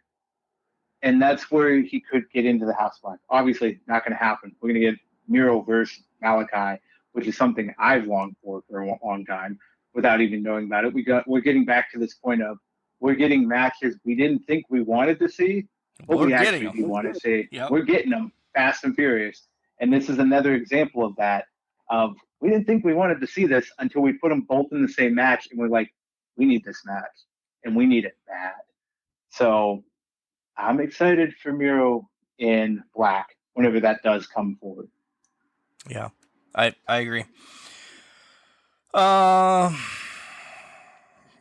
one more thing on Rampage I want to talk about, because we kind of touched on the whole baddie situation. So Statlander and Athena beat the Renegade Twins. Lee Moriarty, that's a match I want to talk about. The Gun Club in Acclaim, that's essentially still a storyline going. And then my heart broke. Did it really? Why? Yeah. You knew it was coming. I knew it was coming, but come on. Daddy ass breaking the hearts of Bowen? No. It hurts, man. It hurts. For right now. I'm telling you, he's ending up with them. And then the main event that I didn't want to see, that I didn't watch, the Lucha Brothers defeated Private Party. So, yeah. Why you gotta do Private Party like that? Because it's Private Party. The match, Lee Moriarty against Jonathan Gresham, was unbelievable. I love the Tully Blanchard experience, or Enterprise, or whatever the hell it is. Yeah. This whole bad Gresham, again, he might be new to some of you that didn't watch ROH or didn't know Gresham on the Indies, who was in IWC. This extra level is amazing. I still want Daniel Bryan, or Bryan, son of a bitch. I haven't done that in forever. I want Bryan Danielson to get healthy, and I want Bryan Danielson against Jonathan Gresham, because they are the two best technical wrestlers out there. I'd want that, but we don't know how long Bryan Danielson is out for. So not only did you screw up Bryan Danielson's name here after the longest time of us being good at it, but then you disrespected Zack Sabre Jr. in the same breath. Man. Anyways. How did I mess up Zack Sabre Jr.? You said Gresham and Bryan Danielson are the two of the best technicians out there. Yeah. Or, maybe he feels a certain way about it. Zack Sabre Jr. Just throwing him under the bus. Maybe he does. Maybe he does. See his fire. He's got a lot of angst and a lot of hatred in his heart after that Claudio match. I can tell you that. If you see that promo after the match, that was ridiculous. But anyways, I honestly have to say, I have not seen a lot of Gresham in the Indies or before this whole ROH AEW thing. It's just the way things worked out. I wish I would have, though, because just being exposed to the Tully Blanchard experience. And now I know he was in Battle of the Belts a couple months ago against, I think it was Dalton Castle. But, man, I have to agree with you. Gresham is one of the elite technicians out there in the world today. There's something about Tully Blanchard that I don't know what it is. I feel like I want to hate him, but I love how he goes about his business. I know it's a character, I know that, but the way his business goes about and the way he's slowly building up this Tully Blanchard experience and whatever it is, Enterprise, it's phenomenal. See, I did the same thing. Yeah. I know. I can't remember what it is off the top of my head. It's definitely Enterprise. I have the note. It's Enterprise. It's an Enterprise. Okay. The Tully Blanchard Enterprise, the TVE, has been phenomenal. I did not picture Gresham joining this group until 2 weeks ago when the whole dissension started to occur. And we started seeing the hints in that. Man, this whole new side of him, I do want to go back and see what he was like more as the face Gresham, more away from this. But I really like what I'm seeing now. You can see a lot of Jonathan Gresham matches on IWC Network for only $9.99 a month. IWCWrestling.com, where he was network. Where he was a Super Indie champion, and him and Adam Cole had some matches, and he had some great matches in Super Indie. So check out IWC Network for only $9.99 a month. Oh my God, I didn't know that was a thing. But honestly, I'm definitely going to do that now because after Rampage, like these past couple weeks, getting more exposure to him. But after Rampage, man, to your point, this is going to be good. Yeah. This is going to be really fucking good. And I can't wait to see more and more out of this in the coming months. All right, so that's AEW. Death Before Dishonor is this Saturday. As of right now, and this is no joke, Jenks has a lot of stuff going on Saturday. I am preparing for what we're doing on Slugger Sports Network Saturday for a minimum of a 10-hour soccer day, which I'm super stoked for, by the way. Check out the new Facebook page for Slugger Sports Network. You'll be able to follow us wherever we are and tell you what's going on, what I'm broadcasting, this, that, and the other. So, yeah, I don't know if next week when we're on air, if we'll be covering it. We will get around to covering it. I'm just telling you, we're recording Friday. So, I don't know what's going on. We will watch it. We will recircle back to it so you can get your thoughts. But we will not be recording Sunday morning, so we will not have the results next week. Might as well be transparent. I will get it. It's just depending when. Exactly. It's going to be after we record. So that also means in timeline-wise, people, SmackDown Rampage will not be on commentary either that week. So it'll be more packaged of the upcoming week after that. So who knows what's going to happen. All right, Jenks, let's take a brief intermission here, and then we'll come back, and I'm sure we can put a little bit of a ribbon on WWE in general about what we like this week from SmackDown and Raw, so we're not way over the 2-hour mark, but it'll be enough. Yeah.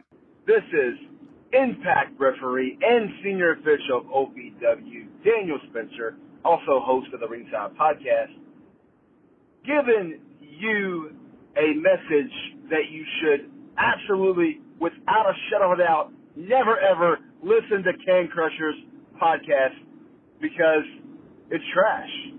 Plain and simple. It's trash. It says it in the name, Can Crushers. Like, really? You know, you could listen to Ringside podcast. You could listen to Jericho's podcast. You can listen to many other great podcasts that Conrad Thompson does. But why? Why do you listen to Can Crushers? Why? I don't get it. I don't get it. And for the last time, Mark, will you quit calling me, asking me about my extended warranty? I know it's you. No, I'm not going to. My car warranty hasn't run out, so stop it.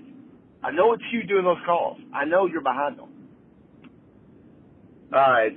I guess I got to say something nice right now, correct? All right, so love you, Mark. Love the show.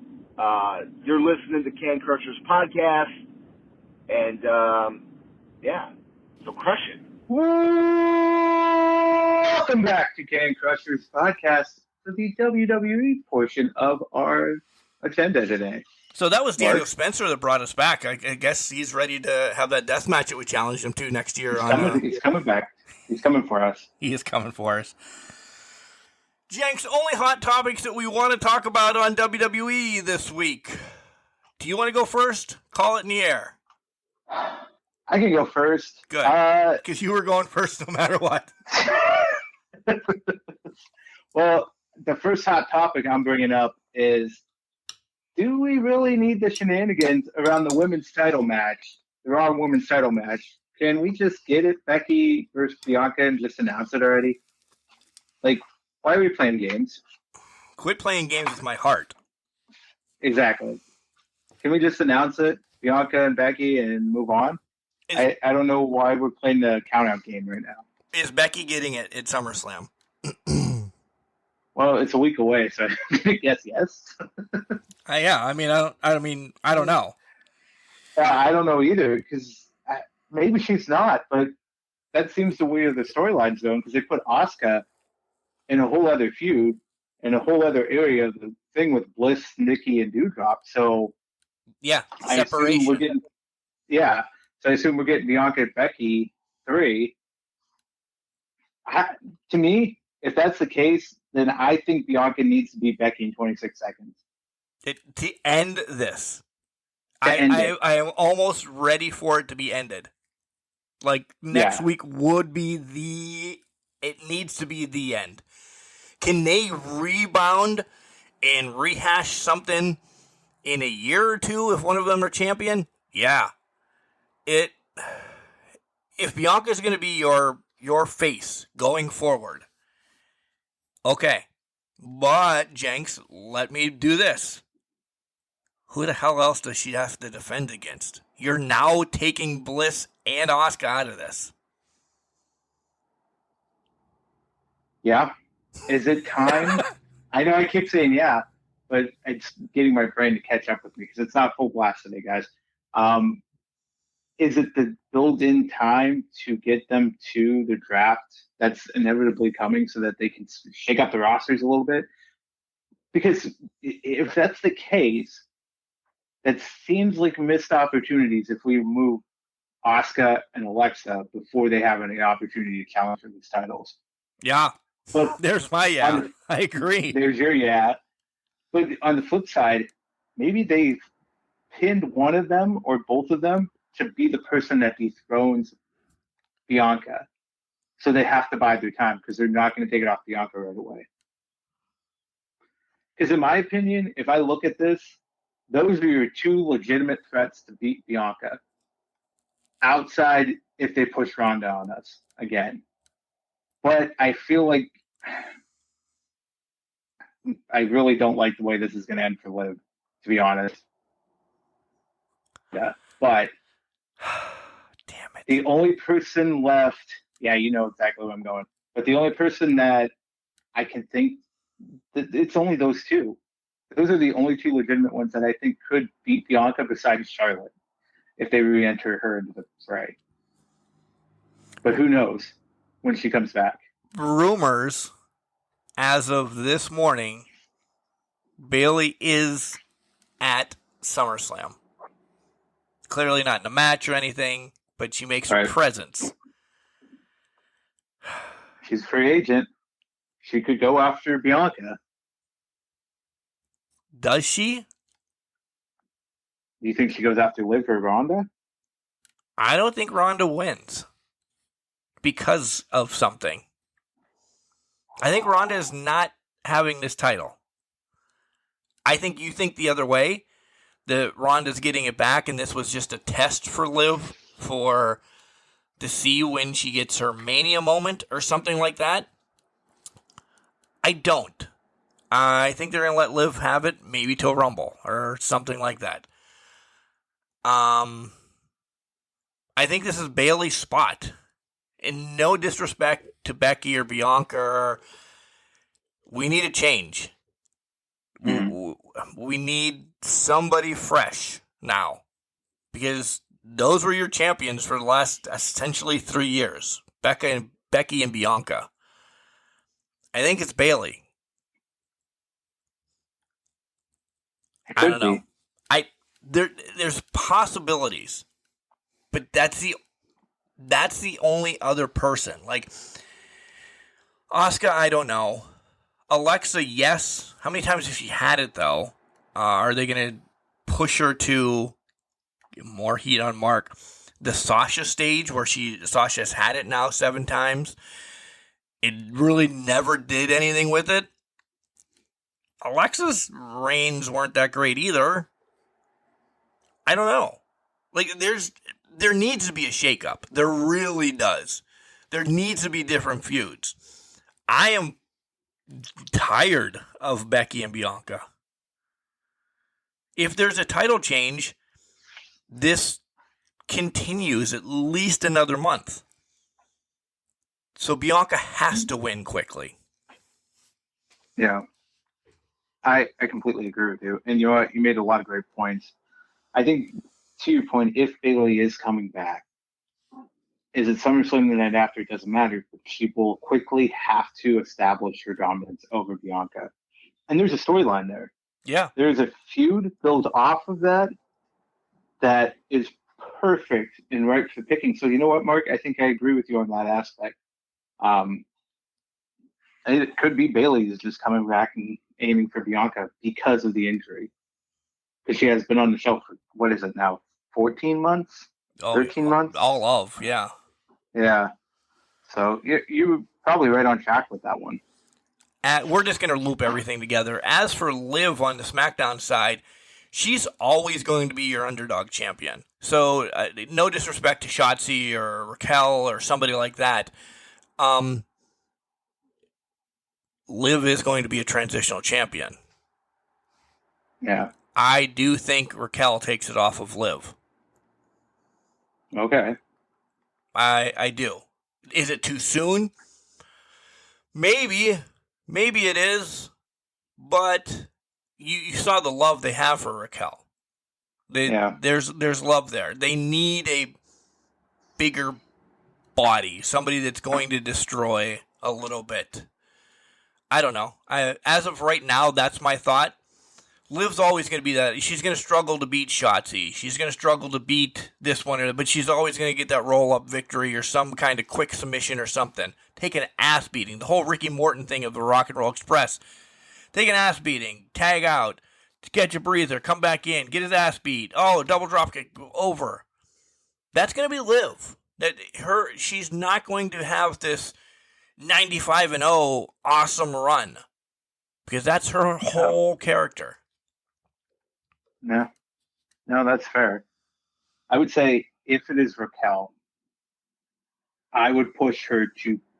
You're saying you have that destroyer, you have that big body, that person that can dominate matches. If it's Raquel, this has to be a heel turn. Oh, agreed. I think it has to be a heel turn, and it has to be an impact statement, which I think it can be. So maybe Liv is a transitional champion. You're thinking longer term. I was thinking Ronda, but maybe Ronda loses it to an outside interference by Charlotte coming back. Then we get stuck with Charlotte and Ronda again. But it's not for the title, so I guess it wouldn't be that terrible. I just don't want to see that ever again, to be honest. No. Yeah. By the way, Brock starting on Raw, I love this segment. I must have been just old young Mark enjoying it. I love the Brock Heyman Theory segment to start Raw. Yeah. Brock is, yes, he needed Heyman, but he does it now. I love that they're letting him do his own thing. Am I excited to watch Brock and Roman again? I don't know. Do I really think that Theory is going to cash in at SummerSlam? I guess you'll have to wait until next week when we record, because that's when we'll give our thoughts. Because what SummerSlam is? Actually, it's 2 weeks. Yeah, the week. Earlier. Yeah, the week after. So we got 2 weeks. Yeah, so next week when we record it, we'll do our SummerSlam predictions, because SummerSlam is on a Saturday, of course. So that's true. That's always good. So we'll have that to talk on. But I think there's things around Theory cashing in on SummerSlam. And we'll get to that next week. Yeah. There's too much teasing, and I'll just tease you with that. And he's got to fight Bob a match before or so. Same thinking. So I think we're on the same page with that one, but gotta wait for it. Gotta wait for the next. Yeah, gotta wait for that prediction. Other than that, McAfee. McAfee was fun to start the show. Yeah. I appreciated it. I'm going quickly, then you can rebound whatever. Go for it. New Day coming out as the Vikings. I was shocked. And then I'm like, oh, it's New Day. It almost brought me back to DX coming out as a Nation. So I enjoyed that. That was a little bit of fun. I didn't see Shanky and Jinder being incorporated into these guys. And then who picked this? Why is Double J? What does Double J have to do with the Usos? You know I was going there at some point. What does he have to do with the Usos and the Street Profits? It made more sense if somebody would have picked R-Truth than Double J out of nowhere. Now, again, I have an amazing portrait of Double J. He was nothing but amazing to me. Him and Karen wanted the portrait. They loved it. They offered me money. I said, no, I'm a Double J fan. This doesn't fit. It would be almost like saying, hey, Cody Hetrick is going to be the special referee. Who the fuck is Cody Hetrick? How does he fit into this fucking storyline? This is what has me more pissed off than anything this week. Double J doesn't fit into this. Have it be anybody in the WWE. Tell me, Jenks, how this works out. You're looking at me. I have no goddamn clue. Are you serious? Like, I watch this, and I'm like, you've got to be fucking kidding me. The only tie-in Double J has to this whole thing is that it's in Nashville. Yes. That's it. That is the only reason he's involved. Put him in another goddamn match, or find him a Legends match to have at SummerSlam. Let's do that. Put him against Madcap Moss. What the hell? Double J as the special guest referee is leading me to a prediction that I will give away next week because things will happen. So I'm hyping up next week. It made no goddamn sense. Like, I chuckled and then I sat there and was like, what the fuck are they doing? Yeah. The little fuck are they doing? So I guess I was just outraged by it. List off the other things. New Day, man. It was good. Wasn't their best thing. No, I agree. I agree. So that was what it was. Love that Pat's back. Love that we're getting the build up now. I can't see Pat losing, but I'm not going to give that. I may have given that prediction away, but we'll get there when we get there. I'm just glad Pat McAfee's back. It's a little more entertaining on SmackDown with him around. Can I jump in for 1 second? Do it. Pat's not done wrestling after this, and somebody returns to wrestle him that we've all suspected is going to make an in-ring return at some point. But we have to wait till next week to find out. Right.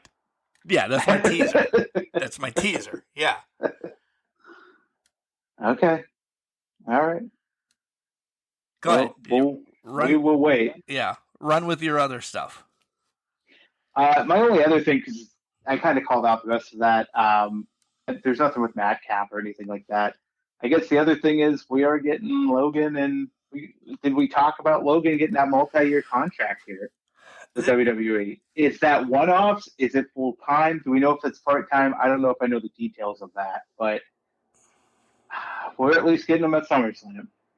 Yeah. For, I think, just namesake value in a match at this point. But in the blow-off, what happened at WrestleMania, obviously. Right. So Miz takes the loss. Yeah, Miz is definitely taking the loss. Yeah, that's what I thought. Yeah. Yeah. Are you happy, and we've danced around this, that Dolph Ziggler is back? Yes. Does he fit into something down the line? And we can. These are all teasers because I think he makes an appearance at SummerSlam as well. I would agree, and I will say let's tease this a little bit more because I still haven't fully figured out where Dolph fits in this whole situation or how he plays into it because I've been racking my brain since Monday with him being involved. I don't know if I have as clear a picture that you do right now. I don't have a clear picture. That's why I said these are teasers. Okay. I need to dig more this week. And not dig and find out like what's going on. Like mentally in my mind make up shit and speak with you guys. Yeah. Although I will say my mentality is going to be stretched between Marvel and this week, but just so everybody knows. So we're going to see how creative I can get with this. Excellent. So that's WWE in general. We talked a lot about Vince and Sasha and Paige first, and then we wrap back around to our thoughts. Next week, again, we won't be talking about Rampage or SmackDown. So we will have more time to chat about SummerSlam. And it is still considered one of their bigger pay-per-views. They consider it. I don't know if there's any pay-per-view that's big or streaming live service device or whatever. We will talk about some of this nonsensory that we just brought up here in the last one because I think they're trying to make moves. and they're trying to do something to bring it back, because essentially they're bringing back TV PG-14 or whatever. Yeah. Yeah. And I think some of these people line up good with it. But I don't know if it's going to be there. I think it's going to be pushed at us too much. It's not going to be as natural. If they're going to try to get the Attitude Era back, not happening. Because they're going to push it. They're going to push it too hard. Yep. So. Yeah, it's going to be. It could be either bowling shoe ugly or perfectly brilliant. I love bowling shoes, by the way. I honestly do. I almost thought about buying, because you can resole bowling shoes and wear them as regular shoes. Right. I mean, to each their own. They could be comfortable. I wouldn't have to. They could be. If you get the right inserts for them, I think they could be comfortable. Right. Yeah, we'll leave it at that. Although I didn't think this podcast would go to bowling shoes. It's bowling shoe ugly sometimes. It really is. That's true. Yeah, you're true. True. True words have never been spoken. Guys, again, Mucci-Mania is on the 40-year dash. If you ever wanted a game that is going to mess with your brain, your sensory, your wisdom, your well-being, anything, you have to head over to the 40-year dash and play the game with Jenks and Cody Hetrick. I can't wait till the next installment becomes, because I want to play. So head over to all your podcast listening services, type in 40-year dash. It is essentially last Monday's episode. Listen to Mucci-Mania. That's why this hairy ape-looking fella is on our thumbnail. Hey, listen, it's not called the Game of Games lightly. There's a reason behind the name. So you will laugh. You gotta take part. You will cry. You will cry. You'll hate yourself. We did it all. You go through your gambit of emotions during this whole thing. Yeah. That's all I got, Jenks. I gotta go shoot some doves or quails or I don't know, something. I'm ready you go to hunt. Enjoy shooting. You go hunting. Don't fall out of the tree when you're hunting. Yeah. I'm going to go just conspiracy theory, either WWE or Marvel, because I'm in that kick right now, and I always do. How far are you, because we haven't spoken to this about a month or two, how far are you on your old WCW watchbacks? I am still in January of 96. I kind of taken a back seat here because I'm balancing not just stuff. I got to balance a lot of stuff at the same time. So it's kind of taking a back burner with work and all that. I can't watch it during work time as much as I had been. Fucking work. God. I know. I wanted to. My original goal with this was try to line up the NWO stuff and all that because I'm into the year now. This was way back when I started it, but it just did not work. I just haven't gotten that far yet. So. Okay, so you paused. That's okay. I paused. I had to, but hopefully things will clear up a little more at work so I can get back into it so that maybe we can do another special segment on the WCW pay-per-view in the coming months here. Because we'll have plenty of time. Plenty of time. All right, guys. We will. I love you. He loves you. Remember, just because you're trash doesn't mean you can't do great things. It's a garbage can, not a garbage cannot. Boop, boop. Boop.